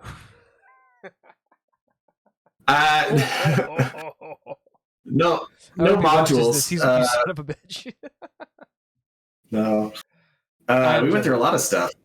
It was much faster when there was just two or three of Patrick is us. an excellent When you go, storyteller. He's really good. I'm just giving oh, him shit. he's an incredible storyteller. It's the best. Um, I think that really colored the way I approached playing. So when I run games, and almost all the games I run are remote, like when the pandemic hit and everyone's like, "Oh, we can't get together." Like I couldn't get together anyway. Like I've lived like different places across the country. Like all my friends are like scattered. The people that I play with are scattered. Like we can't play together anyway. So I become more comfortable with it. But what I try to do is simulate being at a table as much as possible, which Video means really I don't helps. like video. Uh, Relatively short, given constraints with what many people have with family and work and stuff. And I think that helps. Like, I think you can be focused for like 2 or 3 hours. That's probably about my max. Um, I don't mind if people like roll their own dice. Like, I don't really care about like bots and stuff. Like, I want it to be as much like being in together in person as possible. Sure. Um, and I don't like to do like by forum. Like DM stuff is okay. I think that's actually helpful if you have, nothing's worse than having one player who gets to play during a session because they're having a scene on their own and no one else gets to play. So a way to do that is by like in between sessions, right, or on the side. Like that's fine. But that's about as much play by post as I'll stomach because I had 10 years of it and I saw like all the downfalls. what was I talking about? Being a GM. But I think if you are a GM, like you become sensitive to the fact that like this is difficult. And I think as a GM, you suddenly you have to pay attention to everybody, right? Like if You you're should, yeah. hopefully like you should like I think giving the responsibility like you're responsible for like making this fun for everybody. And so like, oh, okay, yeah, I know. But like Go on. you're leading out, right? It's like you're teaching, right? Like I'm in charge of the lesson Yeah. or the discussion at least. Right. I should guide this, You right? are, yes. And so you should be like, oh, like this person hasn't spoken in a while, right? Yeah, hey. And this other person is, so let me ask them a question pointedly to like let them do something, right? Or maybe I'll ask like this, like, why is your character doing this? Like if they're not role playing, like we've had people that really don't know how to role play. That's different. The GM can do all of that. And players can too. Like I'm not trying to just harp on the why thing. Absolutely the GM, like knowing that conversation, that cooperative storytelling. Because the thing is the GM is a player, as in they are playing the game. They're just taking on the role of the GM. It is very important for the player and the GM to be on the same wavelength at least. Sure. And I think things start to break down when that breaks down. And that's what I should clarify. That's when I asked that question, like, why are you thinking this as a GM, right? To get people involved, especially people that I know are maybe struggling to think about what their character might do. Right. But I think having that experience, you go back to being a player. So then you're aware of all those things, right? It's not like you suddenly like switch your brain and you forget having ever GM'd. It's like, oh, like this person hasn't spoken in a while. Like I can see that they're kind of struggling to figure out what to do.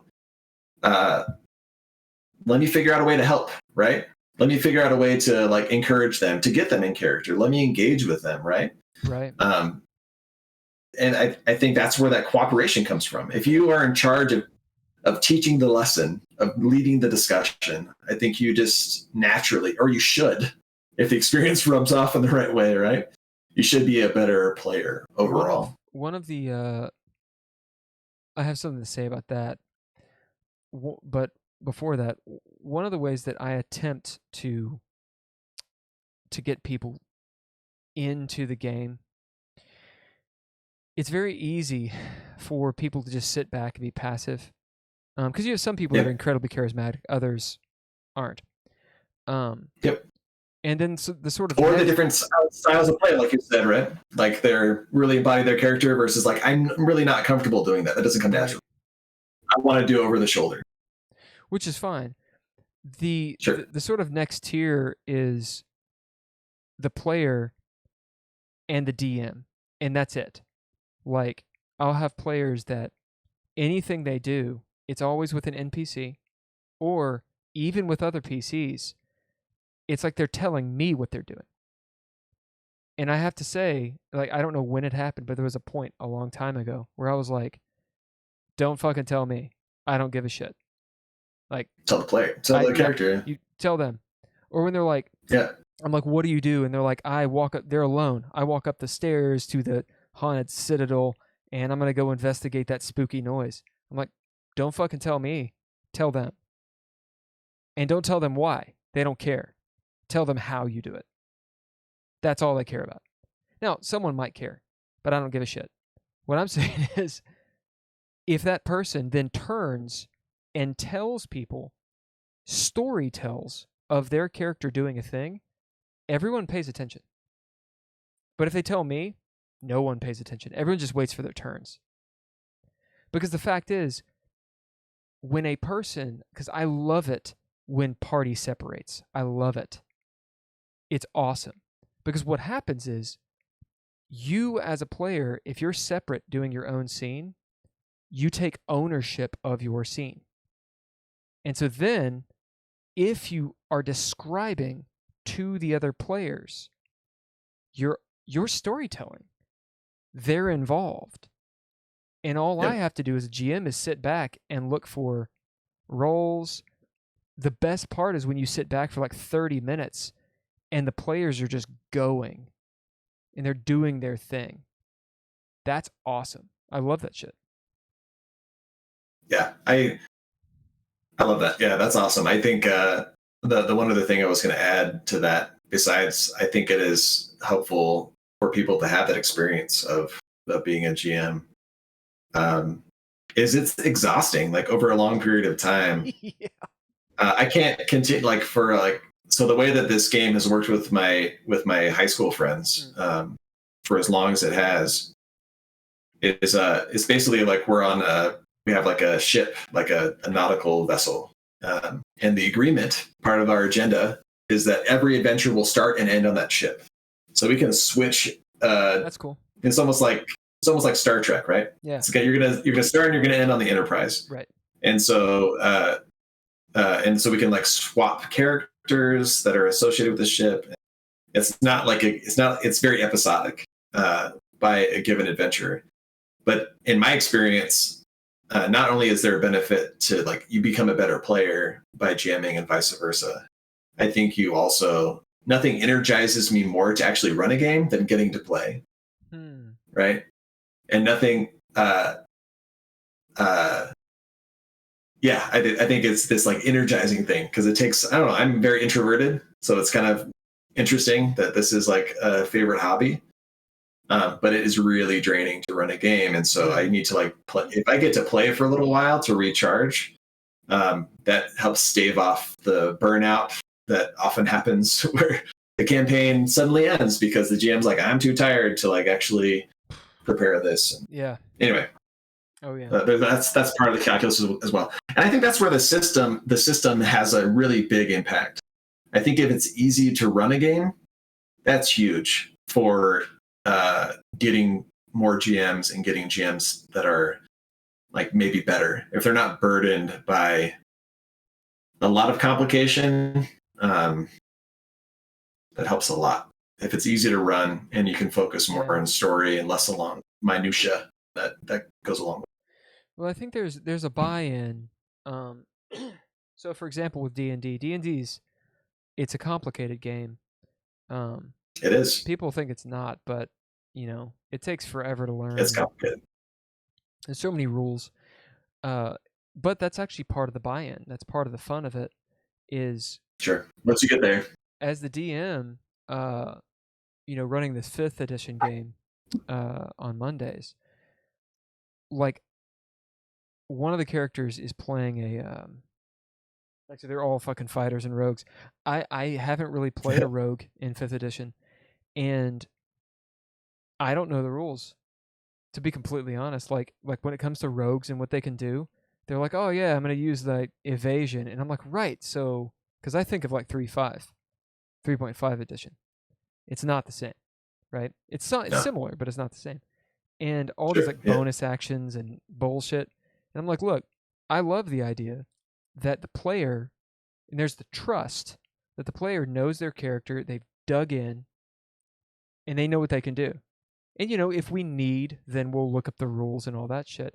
As the DM though, I know the spirit of the game and the rules enough to where you can riff or I can riff and make calls that make sense.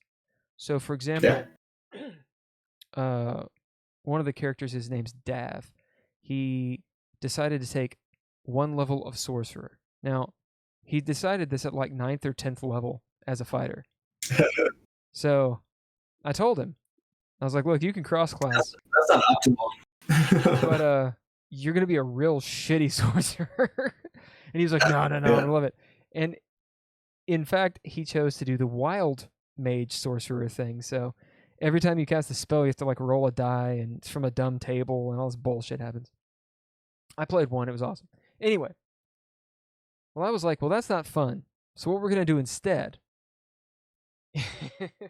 is every time you cast anything, cantrips, use magic items, doesn't matter. Wild magic. Every time, wild magic. That's awesome. And he was not happy about it because he's a relatively he's a relatively new player and a very new GM. But he's been playing for like a year and a half, and he, messaged me afterwards, and he was like, "Look, I have a problem with this.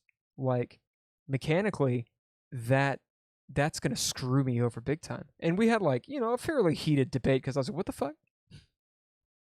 And in the end, I said, I get where you're coming from, and mechanically, you have made me see in the light. You are correct. It should be just as it's written because it is Yeah. balanced. It's balanced that way. My way, it gives me so much power, and there's so much randomization that Yeah. it really puts more work on us, and it kind of screws you over. So we just went with his suggestion 100%. That said, Can I pause you real yeah, quick yeah, for a yeah. second? Can I step away for just a second? Yeah, I'll be yeah, right yeah. back. Do it. Okay.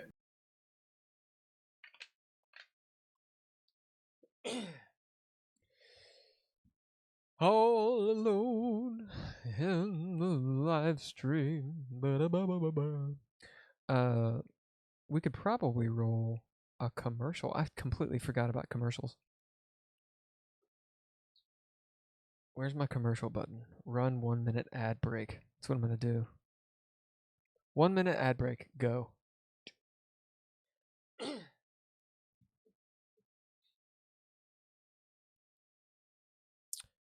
For posterity's sake, once I put this on YouTube, anyone who's watching it, we're going to be doing more late night rants. Some of them will be solo, um, things that I've thought about and such like that, that I'm working on with Dreadlore, the game that I'm creating. We'll also have some more like this with people that I know. If you want to be on and talk, let me know. Through either the chat or you can email Dreadlore. I think the email address is on there. It's dreadloresystem@gmail.com. That would be very interesting. 5 seconds remaining of this 1 minute ad. Yeah. Preparing 1 minute ads. It has like a 7-minute cooldown. Interesting. Anyway, we'll probably be doing these things. This is just an update for anyone who's on right now. I was just running ads. We'll probably be doing these late night rants on Wednesdays. I think it's a good day. Wednesday, 11 p.m. Eastern Standard. And of course, there's the Monday night game, which is 7 p.m. Eastern Standard. That is a Dungeons and Dragons 5th edition game. It's a campaign we've been running for since St. Patrick's Day of 2020. So that's pretty good. And eventually, I'll be doing a Dreadlore game once the actual system's done and all that good stuff. Hi, you're back. Sorry. No, it's good. I realized that Twitch has ads, and I can actually run ads. So I just ran an ad. Just ran it out. Yeah. Nice. Yeah. Anyway, about how much more do you have in you? How much more time? I go for probably 20 more minutes. I know we haven't gotten to talk about system stuff or anything, so. Oh, it's fine. It's fine. I mean, every time I talk about system stuff. Yeah, you were concluding the story though, so you tried to do it one way. He said he wasn't comfortable and that he wanted to run it as written, and then you were coming to a conclusion. That's when you're like, sorry, I gotta go. No, it's fine. Yeah. So Dav, he's done that 2 or 3 times with me, because he gets really down into the rules, and has convinced me quite a bit, to kind of pull away from my sandboxy approach. That said, I think now that he's been playing for like a year and a half, and especially he's run, I think, a game for his kids and 1 or 2 games for some other groups of friends, and he's in a couple other games. Now that he's seen both sides of the coin, the GM side and the player side, he's far more readily trusting of a call that I make. And this last game that we played, I was fucking with him hard. because it's Halloween and it was all like tricking, and like one of the NPCs, they were like, "Oh, we need a health potion because I have 2 hit points or whatever," and so they make a persuasion roll and get a health potion. He's like, "Cool, I don't care what it is, I just drink it." And I was like, "Oh, you drink it?" He's like, "Yeah." I was like, "All right, roll 44." He's like, "Oh fuck, is it poison?" And you just let that ride for a while, and of course it's not poison; it's a health potion. But the idea is, he trusts things now. If there's a Yeah. call, he's like, hold on, let's see what happens. And I think that's because there's a little bit of okay, the rules are not sacrosanct. Right. Following the rules does not make the game enjoyable necessarily. Right. That Right. are we having an experience, and that is enjoyable. That's what's fun. Yep. Yeah. No, absolutely. Yeah. So game systems. Tell me a little bit Yeah. about this. Or whatever you wanted to talk about. I No, no, that's assumed fine. that you were getting system stuff. Yeah. Um, well, I have a few ideas here, because we've actually covered a lot of what I had written down, just Oh, naturally. good. The dual DMing thing, and the double D20 system. Um, so I don't know much about Dune. You guys describe to me the game that you're playing, and I just haven't had time because I'm obsessed with getting my book done. Uh, but the question that I had initially, when entering that game was, what kind of game is it? And when I asked, it was, well, it's kind of, we're figuring that out. And I said, okay, well, is it Yeah. more political? Is it more like very headspacey, like we're talking about it out of game, and then there's just sort of the formality of playing it, which is fine. Is it very board gamey, where you're sort of standing over top the board, you know, well, we should do this strategizing, and there's really not much of the role play aspect is I'm taking on the role of the commander, but I'm not getting into the role. Like, what is it? And the answer was, well, it's all that. And I was like, I'm out. Because what That's it that's what fair. what it Yeah. seemed like to me, granted, it's not me being very fair, and also I'm too fucking busy to be in it, and because I would Yeah. No, I it's would fine. obviously give it a chance. I like everyone that I know in the game. I like, um, and respect, but it seemed like it either didn't know what it wanted to be, or it could be anything, and that means my irascible ass is gonna get annoyed. When I'm like in character, you know, Yep. like getting like a Chris knife fucking somebody up, like and looking at the blood and like having a moment, and then I hear, I don't know, Patrick be like, "Yeah, so anyway, you see my little girl princess person, blah blah blah blah blah, and I do this, I roll this 4." And I'm just like, "Oh my god." I just, there's no way. There's no way I can do all that shit. No, I get that, and that's part of figuring out, I'm just a giving him good shit match. tonight. A good match. No, that's good. I think I would say the dual GMing thing though is interesting. Um, I think Trey is running the game, so it's I would be interested to yeah, see yeah. him GM. I'm interested in that. He does a lot of mystery. He does a lot of, um, and there is a lot of variety though. I don't know. It's not always. It's not always role playing. You're not always in character, and part of that is just Dune, and the system really leans into it. Actually, Okay. uh, it is an abstraction. There is times where you are not physically in the place. You are commanding your troops, or More like an months go RTS or by. something. It's yeah. Sometimes it scales out to that level of abstraction. I think I can the see why games that I Patrick end up likes that, because he loves Civilization. yeah, it's not always that though. and part of it's the system. Let's come back to the system. But Yeah, I think the games that I end up running are to like not filler, but like uh, kind of like it feels like a personal sort of connective tissue. Like the adventures I've run so far is I take one of the characters because my character in the game is sort of NPC anyway. She's the head of the house, so she can in character send people on missions. So it's kind of like a away team sort of style. yeah. But it's connected so far. It's been connected to a specific character, and it's been kind of their time to kind of shine and delve into uh, something that relates to their background. Now, what is everyone else And doing while that happens? and so, well, they're a part of it. It's not like they're just like there's like a central character, and everyone's there as part of it, and it's connected to the house. Right, we're all part of the same house. Right.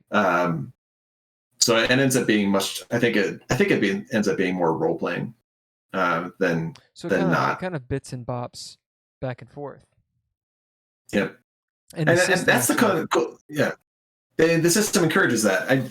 We talked about all these different systems, and we had that discussion, which was just like, what are you looking for? What do you like in a system?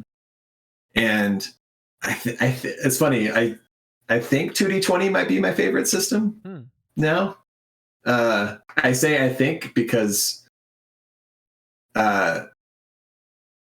certainly the presentation of the rules and stuff in the book is not fantastic. It's a little obtuse, and it makes a lot more sense when you get into it a little bit because it's very much an abstraction, which I enjoy. One thing that I would say, D&D is complicated, right? And that's both a problem and part of its charm, right? Yeah. It still has all these clunky things that you remember, right? It still has saving throws for some stupid reason. Attack rolls are different from ability checks for whatever stupid reason, right? It's you hate those things and then you love them at the same time because that's part of that's part of D&D, right? And that's and when Monty Cook left to like make Cypher, like the Cypher system feels like, hey, what if we took kind of the impetus of D&D and like killed all the sacred cows? And it's this very, very rules light, simplified. It's a simple game. It's pretty simple, yeah. And then I would say that 2D20, it's not simple, but it's abstract. So I think Patrick just described like the core mechanic, where you roll 2d20, you have to get under the combined number of your skill and the drive that's associated with it. Okay. And so you have to get a number of successes. Okay. Rolling 2 dice is interesting. There's a collective pool of resources. There's like this metagame that's always happening about momentum. If you get more successes than you need, then it builds momentum. You add stuff to your pool. So a big part of like the metagame aspect of it is when is it worth using this collective resource to try and be successful and move the game forward. And there's some other things that like essentially like I don't remember the word now, a focus. So like you're more likely to get successes or get a crit if you have a focus that applies to whatever you're rolling. But then there's the scales up in complex. That's like the simple thing. That's like a simple resolution mechanic. And if it was D&D, right, you just have that, and you maybe have a little bit of the like additional resource in terms of inspiration, which I hold is like the best thing that ever happened to D&D. But then you have this additional level of complexity, which you had in 4th edition. I think it was one of the best parts of 4th edition.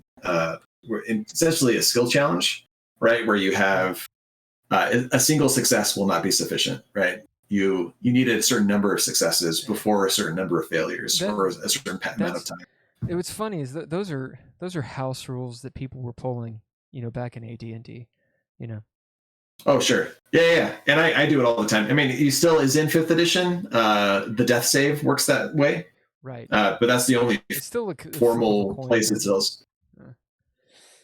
Well, I mean, it depends on what resources if you have inspiration or you have some other resource that you can spend on it, I think you can be much more creative. And that ends up being maybe something more of a metagame, right? I'm not like in the moment within this specific sort of thing I'm trying to accomplish. It's like, how do I do this at a bigger scale?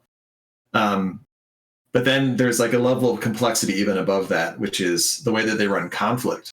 And so they have a single set of rules to describe, and this is what's like, it's really what's the word? I lost it.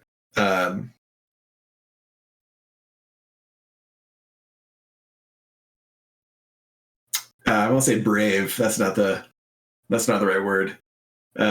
It's pretty ballsy. Let's say it's pretty ballsy to think you can have one set of rules to do this. Yeah. So you have the same set of rules that applies for a duel, which is pretty common in Dune, to like a skirmish, just like a regular sort of fight you would see in another type of game, to espionage, where you're controlling spies and recording devices, and it scales across maybe months or years. Whoa. To a full-scale battle where you're just commanding troops, to some sort of like social intrigue. The same set of rules applies to all of those situations. Wow. And so they talk about, you have these two scales. You have this player scale, right, which is your traditional sort of like, I am embodying my character. And then you have this architect scale, which is kind of like a, depending on how you look at it, kind of like a RTS, right? Where suddenly, but that's very Dune, right? Because it's not always at that scale. And there's a few ways to do that. I'm really interested to see how again, I'm a big Dragonlance fan. So later this month is when the Dragonlance adventure for 5th edition comes out. Mm-hmm. And in conjunction with the Dragonlance, the new adventure, they are re-releasing this board game that's like a battle game. And it's meant to be when there's a battle in the game, you switch to the board game. And there's a way that you transfer your character to the board game to play out the battle. Oh, that's cool. And then the consequences get reflected back into it. So that's neat. So I like that like cross media thing, like because that's cool. Because the regular RPG does not fit well, right, for a big scale battle unless you like kind of ignore other stuff that's happening. But in the 2D20 system, you allow it. That abstraction is kind of like built in. So it's interesting. It's very interesting. I think one of the things I really like about it as well is that there's not a separate rule set for battle, right? Just because you're in conflict doesn't mean that you're stabbing somebody, right? Well, what it's saying is the game is about conflict. Yeah, but like anything, there's no, and this always kind of annoys this. I think this is a big hurdle for people, but this is part of the wargaming DNA of D&D. Is that there is a special, like, combat is like enshrined in this special place. And so I'm leaning into your argument. So it encourages combat because combat is the thing that's special in the system. Well, what if you just want to like have a social like intrigue? What if it's like debate? What if it's something else, some other way to have conflict? Why does it have to be violence? Right. And so it's if you run around naked, Danny. The first time I really played D&D, my friend Jeff, this is not the first time, but it's the first time. I was making a character, and it was for their all-star game. So, they were like, this is back in 3.5. So they were, level 30 or something, right? Yeah. And so my first character was ridiculous. A level 18 sorcerer. Wow. Yeah. That's a lot to get a handle on. Yeah, dude. Yeah. And he, I was like, what should I look in this book? What should I look for in this book? And he goes, read combat. Like that was because really the game is about that, because it's all about chainmail. What's interesting though, what I'm hearing about the Dune system, is it sounds like when I say violence and conflict, I don't mean stabby necessarily. I mean, if you look at everything like I have the equivalent of hit points, and me doing a thing takes that down, and then I succeed. And that's the frame of mind. Like, yep. Dune is a very violent world, So yeah, it puts you in that mindset of resource management and who is my enemy? What do I need to Mm-hmm. do? That's pretty That's cool. very much that. But getting This is a snake, by in the way. like I got it.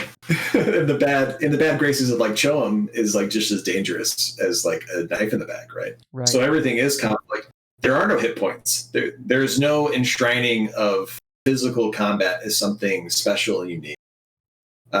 If you get into a conflict, it could be any of your skills that essentially becomes the hit points or the requirement for someone to defeat you. Could be communication, could be battle, could be something else. And so I like that because that's something that's as I've gotten older, I guess that's graded me more and more because it feels like the most interesting role playing happens when it's not just all right, I'm going to swing Oh yeah. again. Well, in fact, the role play in a D&D game normally dies the moment you roll initiative. It's Right. you have to work against the system because after 3, 4, 5, 6 Lord rounds of combat, you start running It's out of steam real boring. quick. Yeah, Yeah. real quick. Yeah.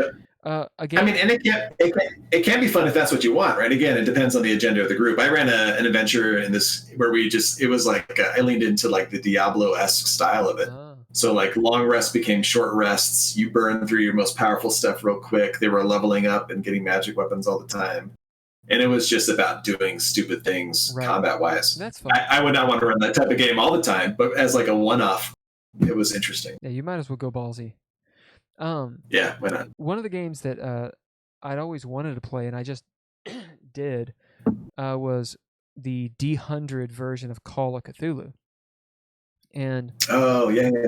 I really like Call and H.P. Lovecraft stories. I don't know necessarily what I think about the man, but I like his stories.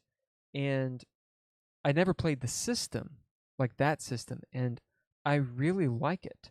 Um, thus far, at least, the different resources, you have like 9 or 10 hit points. You don't get more. Uh, Yeah. you've got like 50 sanity, and those are essentially like hit points. And then you have luck, and your luck you can use to just add to any roll, but then you're less lucky. And if the entire group has to make a luck roll, whoever has the lowest luck rolls. So there's this whole idea there. You're throwing down 2d100 and I'm sorry, 1d100 and trying to get lower than your skill. And there's degrees of success and failure, but all that's written out on the sheet. So once you're done making your character, it's right there. Like you don't mess with it. Um, I know there's a clunkiness to it, but there's something that's very nice. It puts you in the headspace immediately of, well, what am I good at? What am I probably just not gonna do uh, successfully? And that kind of makes sense. Like if you're an athlete, you're gonna do athletic shit. If you're academic, you're gonna lean into that. And so that's how you naturally play. Very interesting system. Yeah, that sounds. So to compare it to 2D20, one of the things I really like is in addition to your skill, you have a drive. And maybe Patrick described this. I think he did. He may have. But so like built into the core mechanic is essentially role playing prompts because you have these different drives, and so naturally you're going to want to use your highest drive Right. for everything, right? But there's a constraint there as well. For the three highest drives, you have a statement. You actually have to write out like what is like not just duty, but what is it specifically about duty that is motivates your character. And so when you use duty as your drive, so like I need to communicate with Most players do. the guild. I need to communicate with the guild representative, right? I want to use duty because it's the highest, and I want to communicate the skill that the GM says applies here. I add up those two numbers, that becomes the target. But I have to think about that statement, right? So there's a constraint on the highest one. If what I'm doing actually goes against that statement, I have conflict, like internally, like a real person. Like, what if it's against it? You have a couple of options. You got like you have to choose something else, or you say like, yeah, I'm going to do this anyway, and I automatically get a complication in my role. Mm. Or you can say, yeah, I'm totally going to go against it, and I burn that drive. And suddenly, like, my character changes, the stat changes, the drive disappears. Suddenly, my character has to change because I made a choice that was so inconsistent with like a core thing about my character that I have to change. My character changes, It and remind yeah, So the system itself, it's interesting because the system is leaning into the decisions you're making, and you're yeah, rewarded for it, and so it encourages you to actually play the character you've made.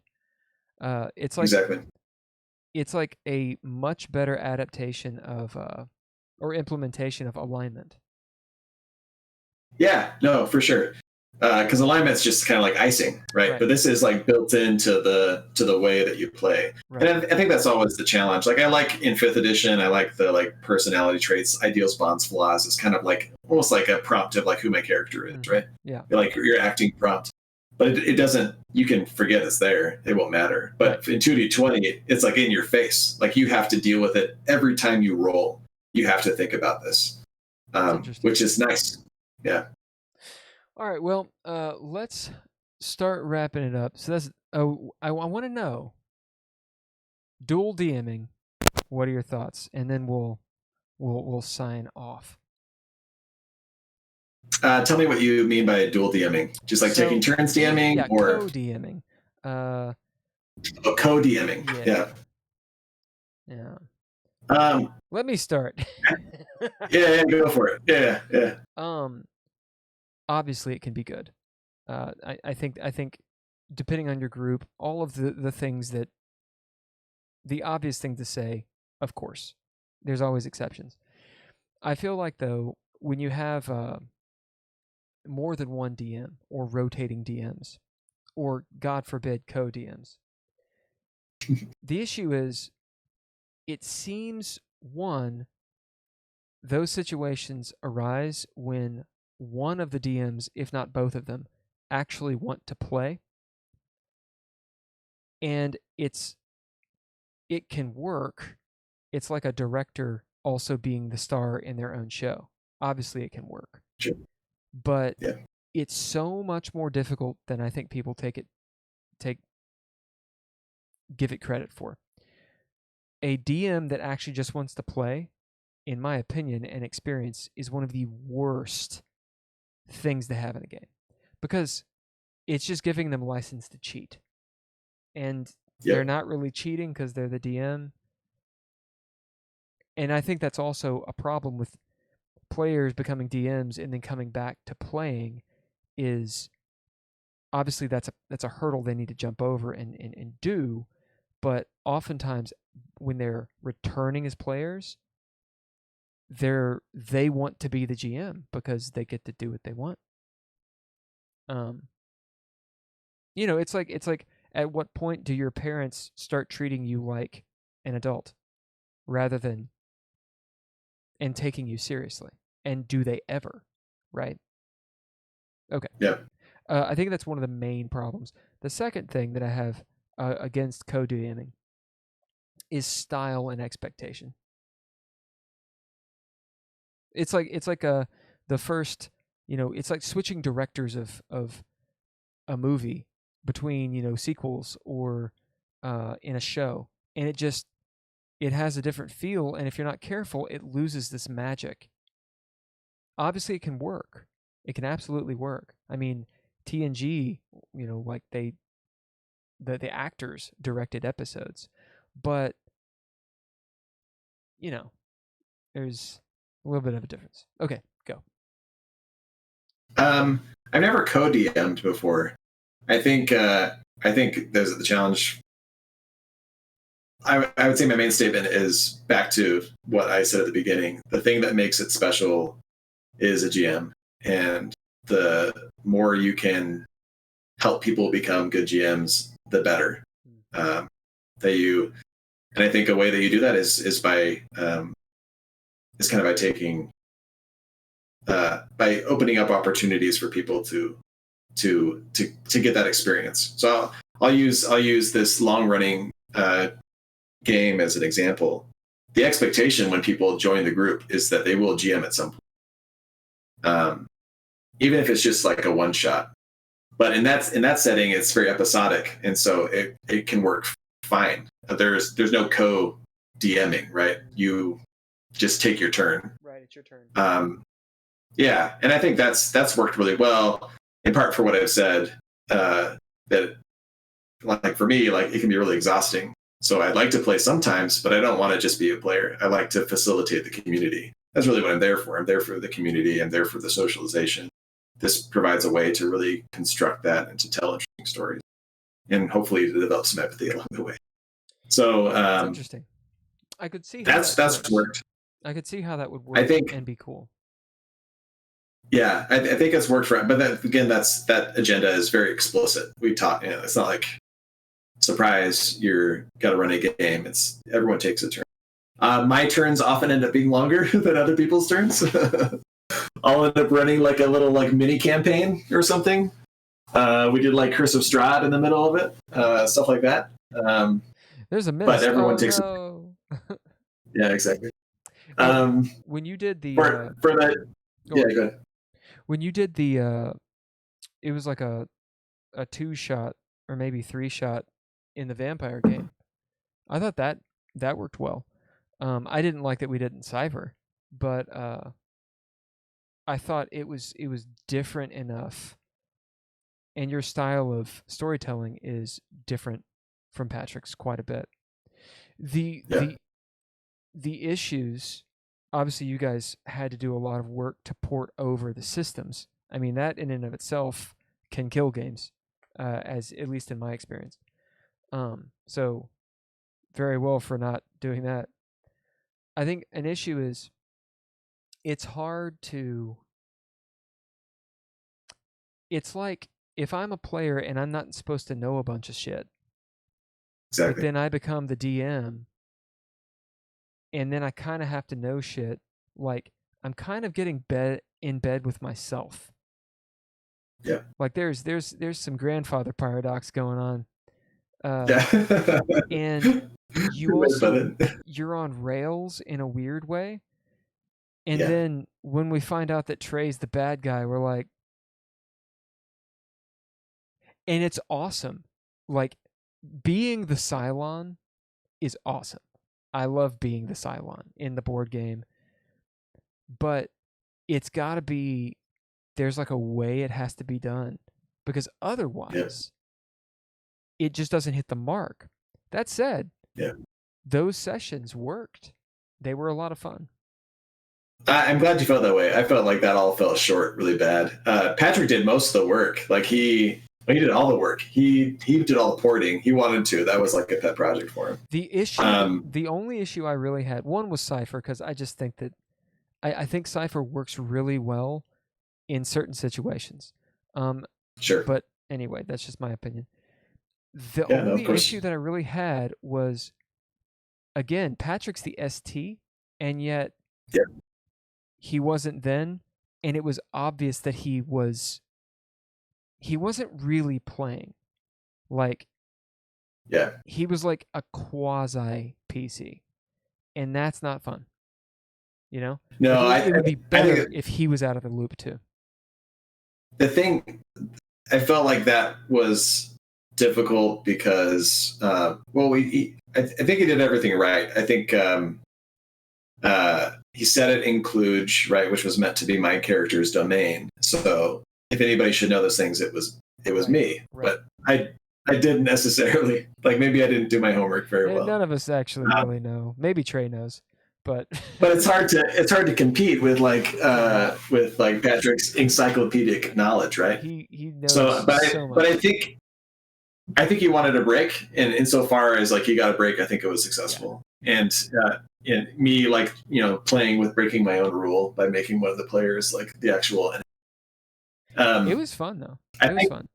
Yeah, that's good. I think it was how he got away with it, because he got away with it because he rolled a 1 He rolled a Yeah. 1, and that's what Yeah. got him away with it. And it's like, Yeah. he's like, oh, Um, oops. yep. And Yep. it was the That only was clue. It was like the movie Saw. that Like, was I bring that up. It's like you had one chance. That was it. you know what yeah, it was a little bit of like the Diablo of Cappadocius, right? Yeah. It was like it went wrong. It went wrong. Um, I think for Dune it's gone better. Again, we're not co-DMing. Partly why it works is that it's not. I don't think co-DMing would ever work. I think it's awful. I have a hard I have a hard time imagining where that would be fun.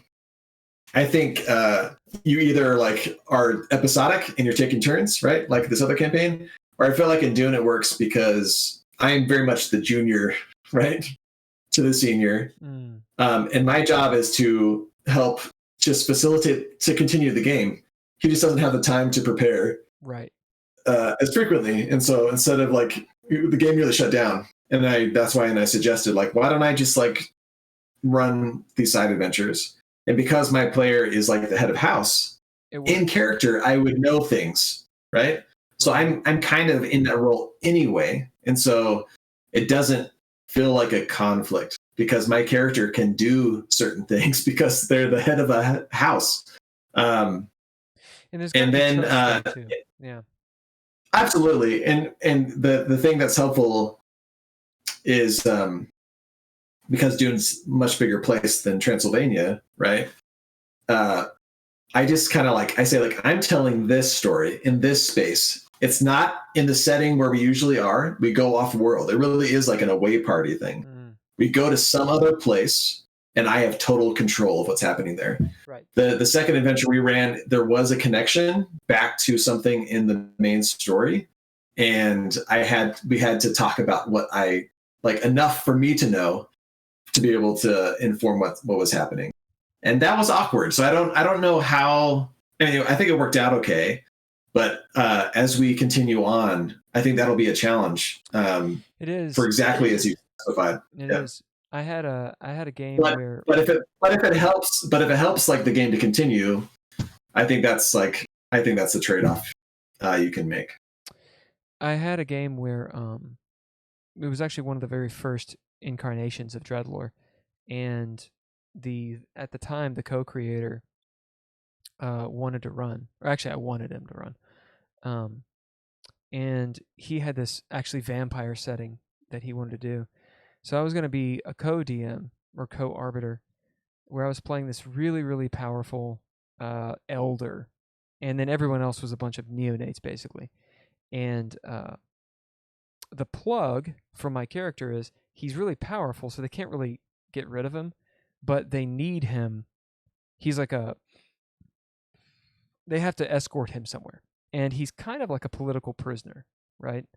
So we're doing this, and the whole idea is to get this NPC, which I'm running, to another place. Well, halfway through, one of the players, Chad, actually, Chad, yeah, the same guy I mentioned before, he saw my character and he was like, "Wait a minute, so I figured out who your character is in the lore." And I was like, "Oh yeah. Holy shit, you figured it out." He was like, "You're like the only guy that could ruin my family of vampires." And so he kills my character. Right? And did he figure it out in character? Yeah, he figured it out in character. In character, okay. So it's all thematic and story-wise. But I looked at the co-DM and I took him upstairs and I was like, "Hey, so what do you want to do about this?" Like, because I've seen his character sheet. Like, he actually could pull this off. And the guy was like, "Well, I mean, if he kills you, he kills you. Like, you got to play the character." And I was like, "But I'm playing an NPC that you built to not be. He's also, if he dies, the game dies, dude." And he's like, "Well, I mean, you're playing him, so it's your character." And I was like, "Wait, I thought we were co-DMing here." He's like, "No. You're just playing a character." So there's this weird switch up that happened. Yeah, that's weird. And it pissed Yeah. me off because I was in a mindset and I also get mad easily. And I went downstairs and, of course got wrecked. And I was like, I really don't know what we're doing right now because I came into this with an idea and obviously it's changed. I'm going to go get some food and take a shower. And so I left. My character was dead. That was it. It was a one shot, but that caused like a big to do because, out of game, that kind Yeah. of shit happens and then people get butthurt and all this crap. And I remember thinking and talking to this guy afterwards. Of course, that didn't end well. Anyway, talked to this guy afterwards, and I was like, "So what's the deal? Did we just miscommunicate? Because I thought we were DMing because you didn't want to be the only DM because it was like your first time." And he was like, "No, no, no, no, no." And I was like, "I'm pretty sure that's what you said." So what I'm trying to say is this: whoever is right in that situation, who cares? The idea of co-managing a store, co-DMing a game, I think really quickly you get into this issue of who is in charge. And if someone's in charge, you're not doing anything. No. No. Yeah. Yeah. All right, man. Last words. Hit it. Last words. Eesh. So many words. What was your last thought about this? Yeah, no, this has been a really interesting conversation. I still think the beauty. Well, I guess two things. I think the beauty of tabletop RPGs is again this cooperative storytelling, which means that um, everything is conditioned on what that group wants. So maybe I should amend what I said previously. I think maybe one of the benefits isn't just empathy, but you have to get good at communicating, right? Being very explicit. Like you can't, if you're going to create this agenda or this social contract, you have to be explicit about it. And talking about it one time at the beginning, like a session 0, like that's a really great idea. Yeah. But it's not sufficient. It's because things change. And so you need to continue to have this conversation about what's enjoyable. In fact, one thing we didn't talk about prepping. I would love to talk sometime about prepping. Sure. Come back next Wednesday. Yeah. one thing I really love to do, I think I got this from Chris Perkins, actually. He recommended doing this. I won't prepare more than a single page of paper. Like my notes do not go beyond that. And so if I can fit it on there, I will write it down. Otherwise, it's just in my head or make it up. And I have and I split everything into 3 acts typically. And I try to end every session with a question, right? Like it's to continue this conversation, this communication of, all right, what did you like? What did not work for you? What are you interested in as we head into the next session, as a way to help me, prepare options. So yeah, I think I would add that. Empathy, communication, hopefully are the really positive byproducts of just a really fun way to get together and to communicate. And insofar as the system helps facilitate that, whatever the group wants, that's great. I think it's a great thing. Fucking A. All right, man. I have to pee. So we're gonna stop it here. Yep, that's great. Thanks so much for jumping on and talking for 2.5 hours about all this stuff. That was good. Yeah. No, thanks for the invitation. Absolutely. We should do this again. Yeah, we should have a group discussion next time. I think it'll be fun to get a few people on. Yeah, cool. But we can do it. We can jump on questions. Discord and rock and roll. Yeah. Yep. All right. Okay. Bye, everybody. See ya.